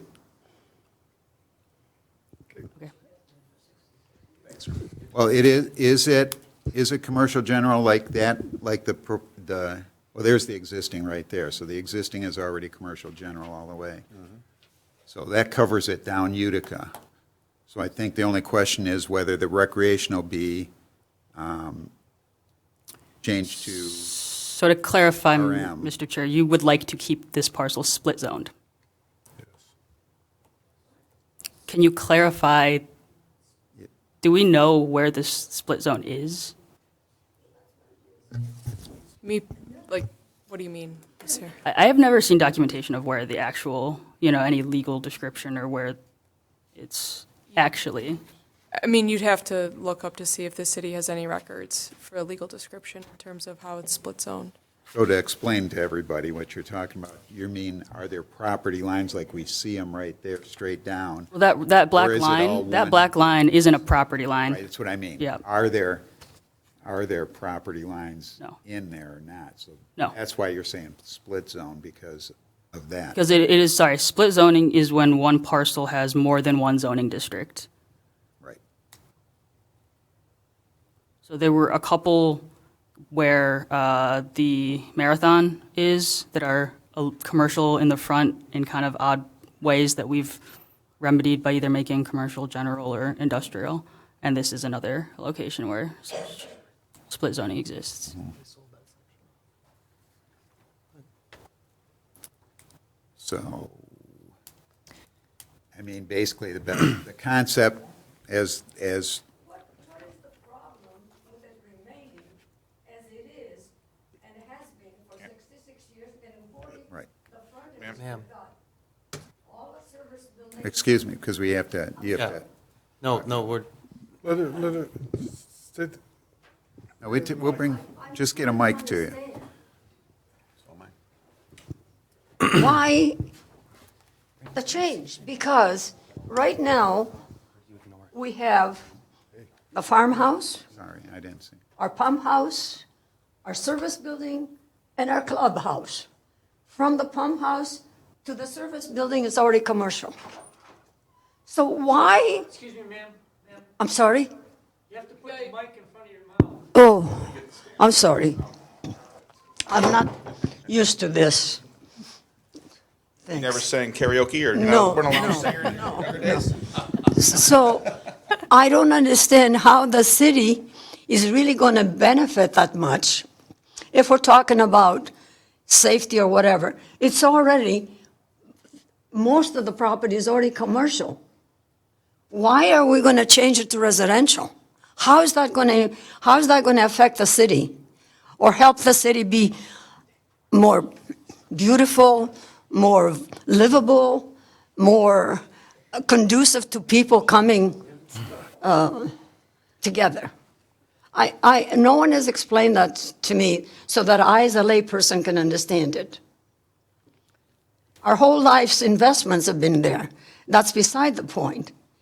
But what is the purpose of this change? So that I can understand it. I feel like we've been over this a few times, but so the master plan, right? That is the land use vision of the city, and so the master plan has this as actually residential transition. So that was kind of one of the recommendations. Is if you don't like it being solely residential, residential transition is a district that has a little more flexibility, but still not. A master plan, excuse me for interrupting. I don't believe a master plan is carved in stone. A master plan supposedly is there to make life better for the citizens of the town. I still don't understand why that small portion would make any difference to the city master plan. It's been zoned that way for 66 years. Now, it's not acceptable anymore. I don't understand it. Someone make me understand. I'm old and I'm tired. I want to know why. Well, as stated, when we're going through this, we're modernizing things. We're applying best practices. One of those is to remove split zone parcels because having two zoning districts on one parcel is not a best practice. It's confusing. But excuse me for interrupting again. When someone uses terms like best practices, they're nebulous terms to me. We're in discussion. Best practices, we copy an ordinance from Roseville, we copy a plan from Sterling Heights, and then we put it all together. The issues here are the residents in this city. Are they going to fit? Are they really going to benefit much more by having that change that you're proposing? The residents of the city, are they? Again, all this is right. This is a larger effort, right? It's a complete zoning ordinance update. It is going, we are trying to implement the vision of the master plan. I can't ask every single person, or if they didn't all come out. I'm not sure what you're looking for, but. No, I'm looking for my property to be left as it is because I don't see how changing the zoning now is going to benefit the city. I don't. If anything, I would imagine that the recreational portion would give you maybe a better tax base if it were developed as such, as opposed to some small housing. I don't know. I mean, the recreation can be, as the attorney clarified, it can be one thing, which is, it can be residences. It can still be residences. Or it can be a park. So, this is the only parcel that is zoned recreation district in the whole city, and it's not even the entire. That's the only big parcel in the city. But there are other recreation in the city. There's other parks, and it's very standard for communities to have, their parks or their recreations in residential districts. And so that is why the recreation district was removed because, part of a parcel is the only designation. Is across the street where it's soccer and hockey recreational? It's commercial. So if you want the whole thing is commercial, then. They're not recreational? I mean, I don't understand it. Isn't that recreational? Don't people go there for recreation? Indoor recreation is, I believe they had to get a special land use for total soccer in that location. But Okay, we got to move on. Yes, okay. Because we could go all night like this. And Excuse me? I know you're trying to get your point across. You've had that property for that many years, and you're trying to get your point across. But we could be here all night doing this same exact thing. So we want to keep things moving. I've got some lights here. I want to get some input from the board members. Commissioner Toller. So we have three choices. we leave the proposal alone and have it go RM. We change the proposal, make the whole thing CG, or we have a split parcel and leave rec, which there's not a single other rec. And again, the whole point that she's been making over and over again is there's no point to have its own designation as rec because everything that's allowed in rec is allowed in RM. So again, our two, so if we're going to look at, again, the three choices, it's either we split it, and I say that we split it CG and RM, and that's a terrible idea, or we move it all RM or all CG, which again, it's already proposed to go all RM. I wouldn't mind it being all CG. I think that all commercial would be fine, but I do also agree with Ms. Sayer about split parcels. There's not a single other split parcel in the city, and that's something that you don't want a parcel to have multiple zoning features. If they wanted to, they could split the parcel and do it themselves. As CG, would that be okay to do what Mr. Paluzzi proposes? I mean, I still believe. Still got to come to planning commission. I still believe that it will likely be developed under a PUD with what. Which could go, if that was all CG, we could proceed with that still. PUDs are allowed in any district. Good old PUDs. Okay, who else do we have? Comment? Commissioner Zarnicki? We definitely do not want to split the parcels. CD might be another district also. A mixed use. I would love a mixed use on this property. Mixed use is residential, commercial, retail. So if you want to, I don't think it really matters what we zone it right now. If an application is going to go forward, Mr. Paluzzi is going to come in with a PUD application most likely. Or rezone it to what he wants to rezone it according to how he wants to submit the application. So, and Ms. Sarah, would CN be a good zoning classification for this property? It would be a little discontiguous from any other commercial neighborhood parcel. Okay. But it would allow those uses, the residential, commercial, retail? The residential component in commercial neighborhood, I believe, is special land use primarily. Okay. I mean, my prevailing recommendation, again, first and foremost, I don't advise split zoning parcels. Secondly, consider the underlying zoning district and what you want that area to be. Because, if it doesn't get developed under the current, development agreement, you would want to make sure that it is consistent with what you would want to see in that location. Does residential transitional give more opportunities? In what regard? I'm just trying to avoid the conflict like a split zoning and, go ahead. I think, and I don't want to assume, but I think that hearing everyone's opinion and to move forward without spot zoning, we've already got a CG use in that corner there, which is the restaurant, the existing restaurant. Across the street is CG. If we were to zone the entire property CG, that would, I believe, satisfy the minds here, and then ultimately allow us to come back with a PUD and not have spot zoning. It would all be CG, and then we could work collectively in that way. Thank you. Thank you. Is your intent also to include residential too, though? 100%. Okay. Okay. And a reminder, we shouldn't do anything specifically to an application that isn't even submitted yet, just so. Right. That's So- kind of what I was saying too, yeah. Yeah. CG. So, I'll make a motion that we just make the whole area CG. move on. Anybody? Or no? I'll support. Okay. I'm going to ask her if she's. Who's the support?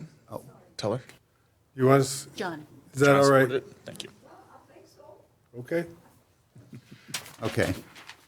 So that one we don't want to leave the same. We want to make it to CG. So I got motion by myself, seconded by Commissioner Kyle. Discussion? Any discussion on that? Seeing none, let's do a roll call. Commissioner Barr? Yes. Zarnecki? Yes. Farina? Yep. Kyle? Yes. Meyer? Yes. Tuller? Yes. And Warnock? Yes. That passes. We can move on. Yes. I did see the plans that they submitted, or not submitted, but. Microphone. I'd come out here. Mr. Logan. I did see the plans at the meeting we had. They were it's going to be very nice. So with the residential and everything, it's going to be very nice. So as long as this will allow that to proceed, then we're good. I mean, any zoning would have, but yeah. Yeah. And through the chair, I believe through with CG now being the entirety, like they could probably put a big box store or something like that by right now, potentially. Right back to the residential? Yep. Yeah, it's got to be buffered no matter what if it did, but. We won't let you down. We never have. Okay.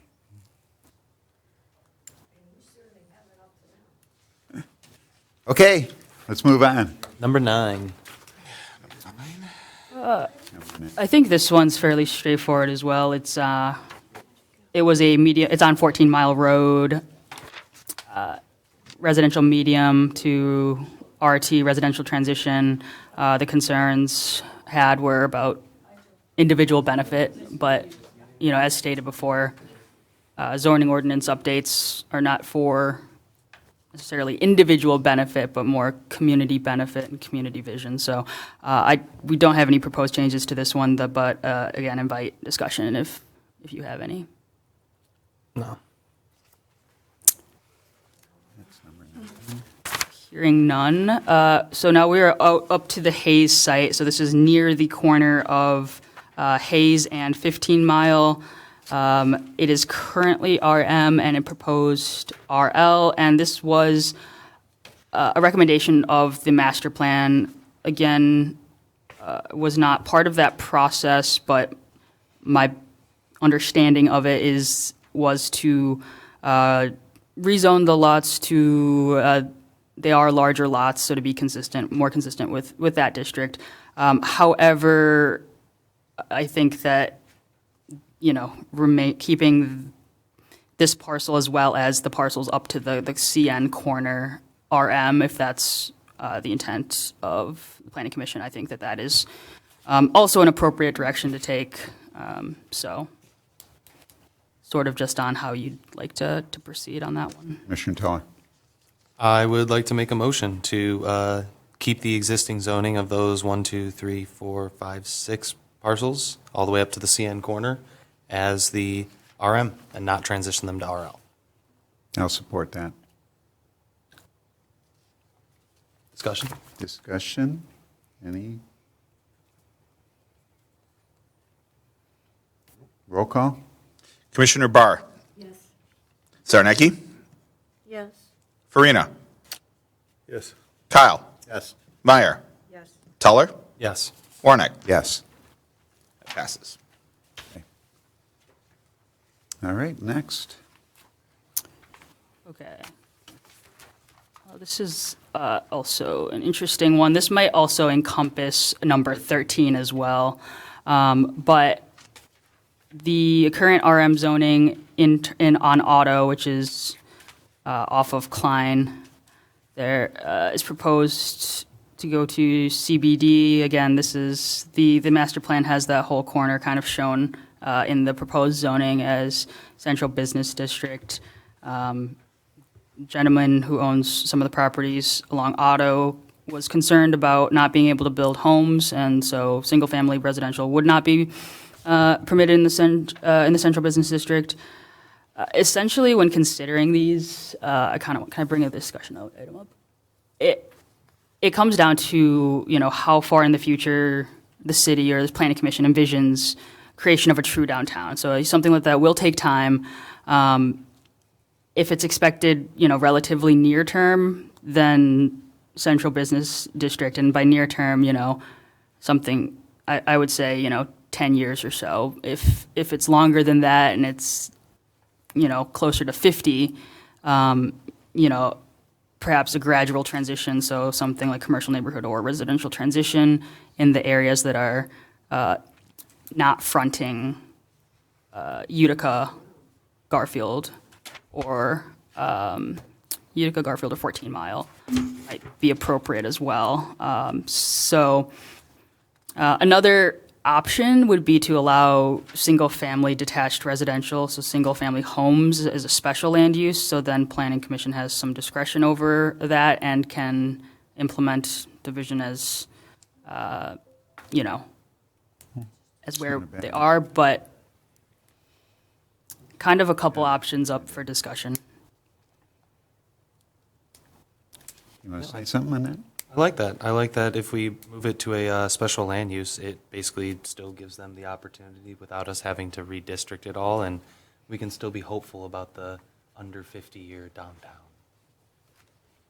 And I just might add, I worked on that whole area there for a long time with Silverman's out of Chicago, and they were interested in that whole area. And when we had planned with our former planner at that time, even put a walk-through diagram of everything that had, right at where those homes would be, a fountain, pavers all around, a walking area for people to come downtown and go from the backs to places like maybe Live and Works down Garfield or something, Starbucks, ice cream shop, all that.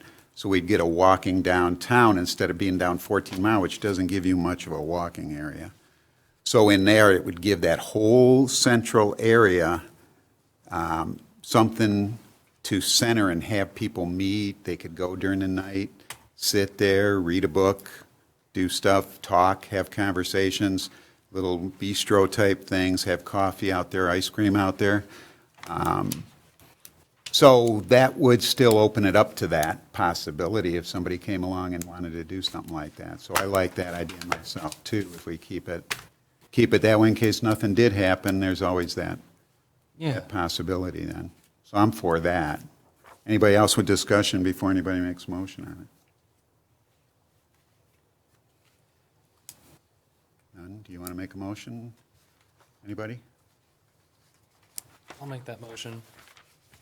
So I'd like to make a motion that we add single use or single family home special land as a special land use in the CBD.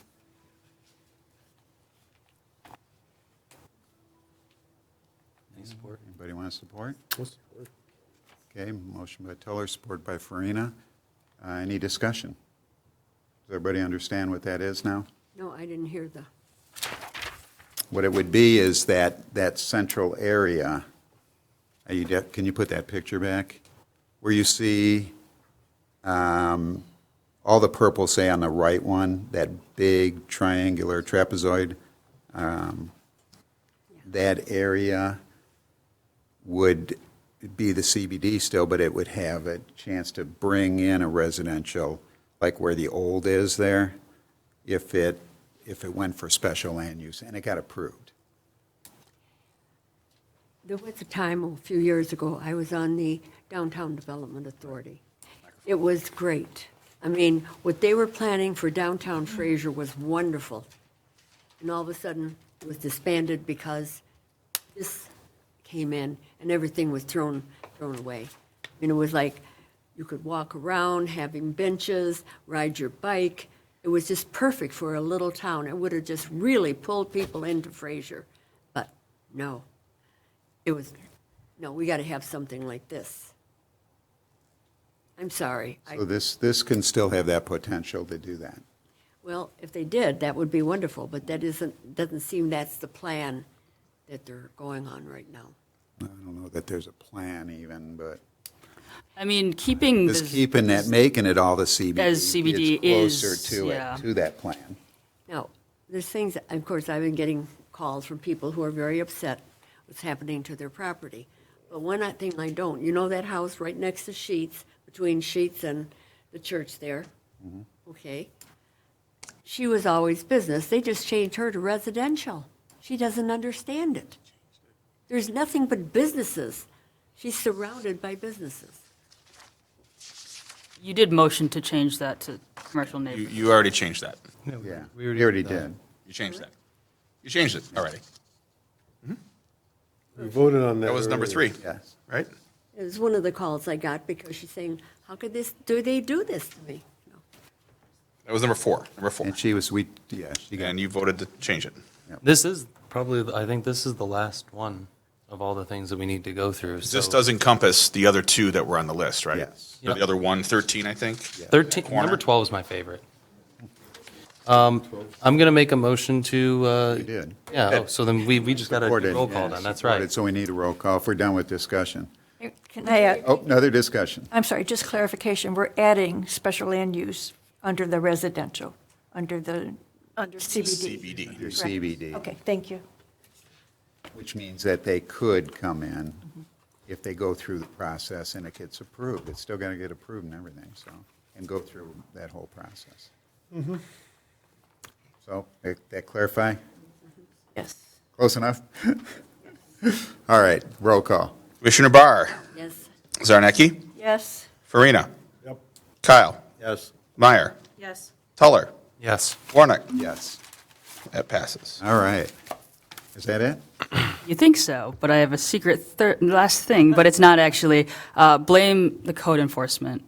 So code enforcement brought to attention actually a few months ago, but that our recreation vehicle parking, so that's section 3296 in the draft, does not specify that it has to be on any sort of improved surface. So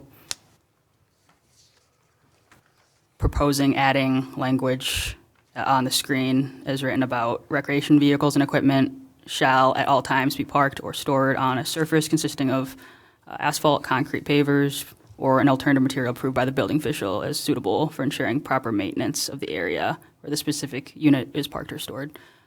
So the main purpose of an ordinance like that is just to ensure that it's not being overgrown, it's still being kept up in a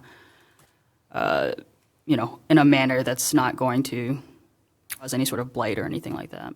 Okay, I know what he's going through because we did it in the building department too, because of weeds growing underneath and no way to control them or cut them. So it became a nuisance. There were a few that kept doing that.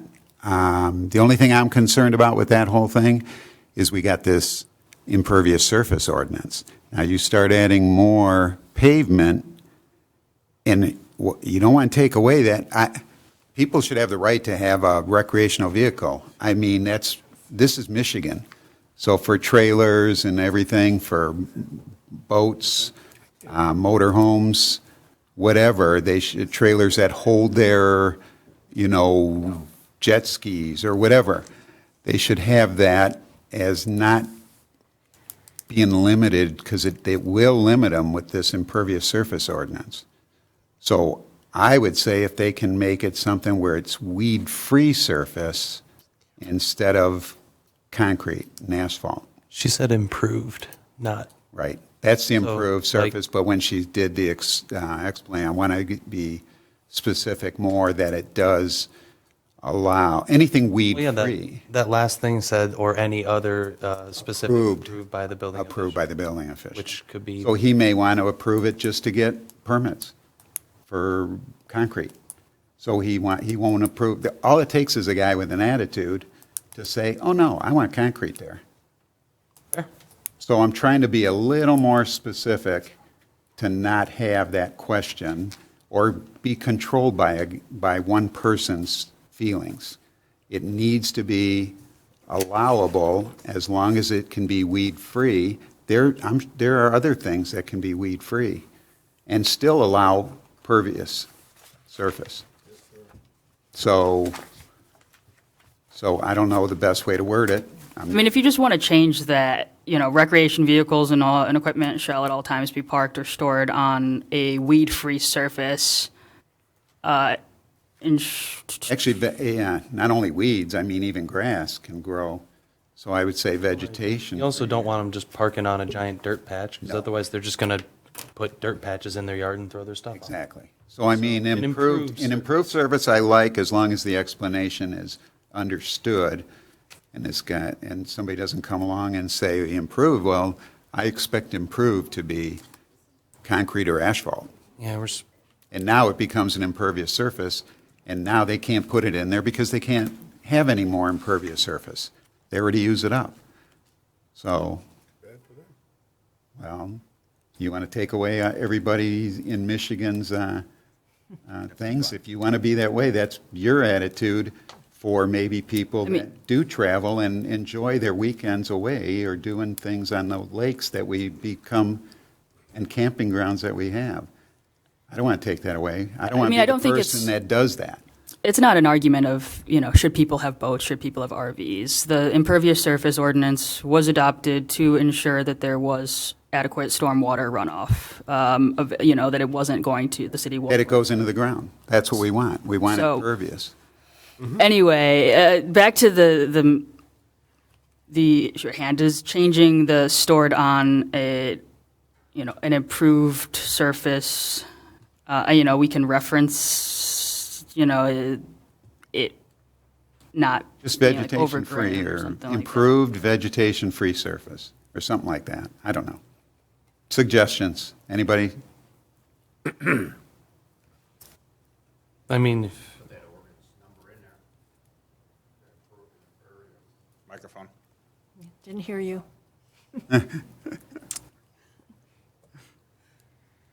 I mean, you could just store it on an improved surface and must remain weed-free at all times, or in. Sure. I like that. Okay. If Trevor likes it. Everybody else? Anybody else got any comments on that or help? I do have a question. When we first went through this, item number 4, for 72 hours, that wasn't in the original, was it? It is. Because I thought we discussed that, so that was an item that was added. No, so currently it is in our ordinance. The city manager or it should probably be updated, but it says or his designee should issue a permit for parking a rec vehicle in the driveway for up to 72 hours. For unloading and loading. No, I thought before when we were reading it that it wasn't in there at all. No, a lot of it is carryover, but currently we don't specify what they need to be stored on, and I know code enforcement's had some issues enforcing that, and that's why he wanted to add that. So I figured I would put it before this board before any changes, but okay. That's my only surprise item. Okay. If everybody's okay with that, do we need a motion or to change that to that, or? Is the consensus to modify it as presented by Ms. Sayer and discussed with the vegetation-free language? Is that? Yes, that would be good. Okay. We don't need. Just so the record's clear, thank you. So I can attempt to read back the items if you would like that were changed for the grand final motion. We do need a grand final motion. Don't forget that, folks. So the grand final motion does not have to include all of those specific motions? It can just be that. It could just simply be motion to recommend whatever as modified. Because I think that we went through every single modification that was presented, and I don't think any other modifications have been made to what was presented. Is this akin to the big, beautiful bill? Yeah, this is going all the way in, man. Frasers. Well, it's coming out of committee. Someone want to make it? I'll do it. Whatever Alyssa said. Motion to recommend the zoning ordinance as modified to council. Second. Modified on this date to forward it to council for their consideration. To clarify, Mr. Farina, you're making a recommendation for approval, correct? For consideration and approval, yeah. Correct. Okay. As modified. Great. Thank you. But I also think Kathy has some input. we might want to add the zoning map also included in that, or not? So go ahead, Ms. Sarah. Oh, if you want to, I've talked enough. No, you're fine. It's all the zoning map is included in the zoning ordinance. Okay. As part of it. So it's all inclusive, thank you. Yep, correct. And it will be modified. Correct. Is there a second? Second. Thank you. Teller's a second, cool. Discussion? Discussion? None? All right, Commissioner Barr, Yes. Commissioner Zarnecki, Yes. Commissioner Farina, Yep. Commissioner Kyle, Yes. Commissioner Meyer, Yes. Commissioner Teller, Yes. Commissioner Warnick. Yes. We have it. Recommendation. Motion passed, or recommended to council. Okay. All right. That's that. Well, did that include B then? Yes. I agree. Yes. 7A and B were pretty much all together. Okay, public communications and non-agenda items. Any public want to be heard on anything? Come on forward, let's get a microphone now. I'm coming. Do you want this one, August? I'm not. Yeah, because I don't want to hear you anymore. She doesn't want to talk anymore, trust me. Well, thank you, everyone, for your consideration and going through this very meaningfully. And I don't expect an answer today, but I know this will come up before the council, so if we could maybe get verification, because, well, I'm not a planner. I Google, what does recreational zoning mean in Michigan? Recreational lands, property used for enjoyment and relaxation rather than residential, commercial development. So maybe, because this is going to be brought up, building residential homes in a rec zoning district is generally prohibited or highly restricted, as these areas are designed for enjoyment and relaxation. Goes on to say some more. So we were heard today that you can do anything you want in there. So what's the difference? So before we get in front of council, because you know this is going to be brought up again, I think we should have clarification on the statement that was made today that everybody relied on. That was just my, and I would like to know what the response back would be on that. Because I think it's really relevant. I think that, again, I understand you want to have a clean color, but doesn't always, a size 7 doesn't always fit in a size 5 shoe. And when you look at the map, you look up and down the side and across, it is commercial, even though the color changes. And now to Mr. Comer's position, you do have this larger section, right? And you know it's going to come up. So if it wasn't broke, what are you fixing? Other than someone's not going to go to sleep tonight knowing there's 2 colors on this parcel. But when you look at it and how it's being used, I don't think anybody argues it's not being used for a good purpose. And it will come back, and it's being sold, and there will be a PUD. So I think you just created more of an argument just because you don't want to have 2 colors. But I did really want to emphasize what we originally said about it being zone recreational and what its use was. So thank you very much for this evening. Thank you. Anybody else? Seeing no more, we'll go to monthly report. Oh, are we going to Dan for that? Yeah. Hey.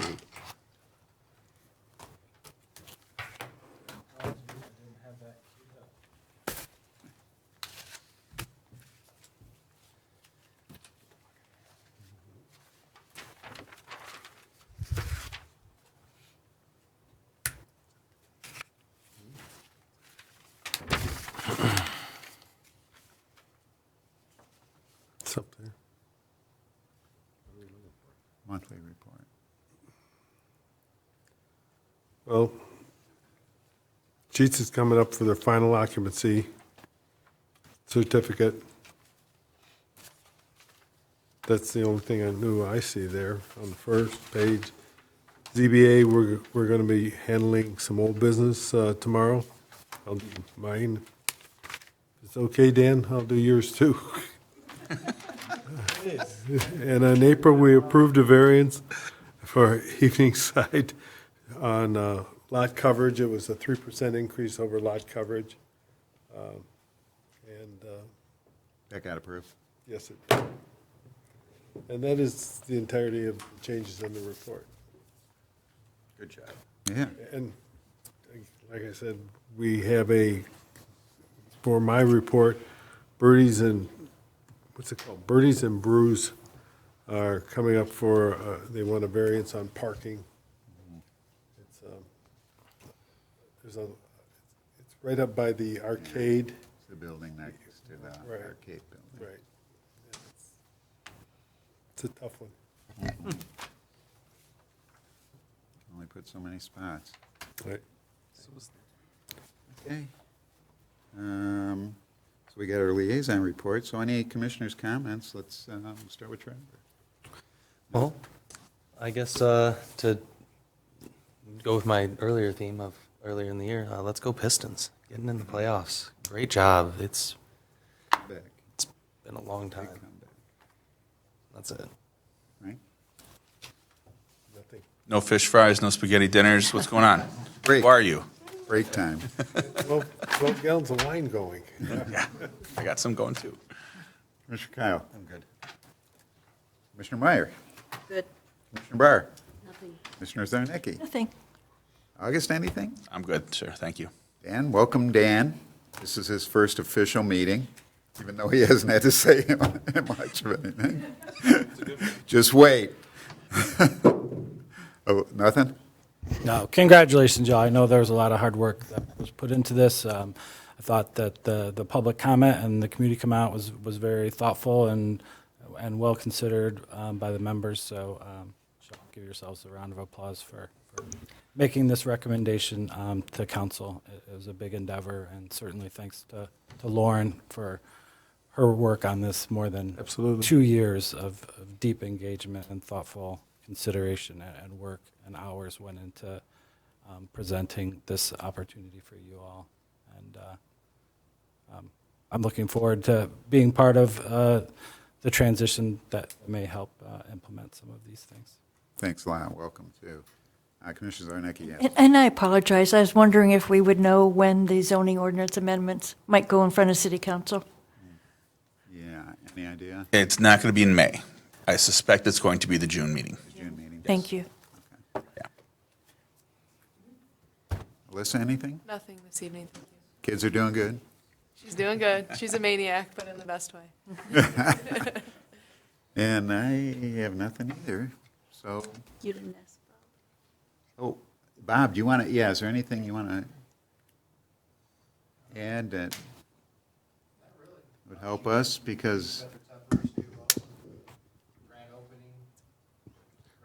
He said Sheets got their temporary ZFO, and the grand opening is Friday. I have to translate because you don't have a microphone. is so. Friday then so they'll start pumping gas then? Yeah, they got a pump Oh, on. Yeah. no, it wasn't on yesterday. When we were there, we're just Yeah. one pump was on.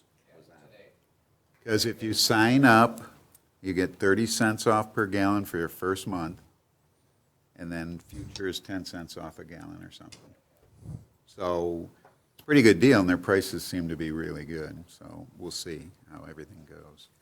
The food's good too. Yeah, I went to the grand opening and sampled a little bit of everything there. I was, You know. Yeah, I saw you there. Yes. you sampled everything? Just there was like God, one there of it, was- like one there was cheese stick, like one 20 nugget. bowls. Yeah, they kept changing it around, but it was fine. It was wholly decent fried food available 24 hours. That's what you got. Nothing special. All right, I think that's it. And then I'll consider a motion for adjournment. I'll make a motion to adjourn. Motion by Kyle, seconded by Meyer. And all in favor, say aye. Aye. All those opposed? Nobody opposed. 9:16. Thank you, everyone. Oh, meeting closed at, you got a time? 9:16. 9:16. Yep, I got you.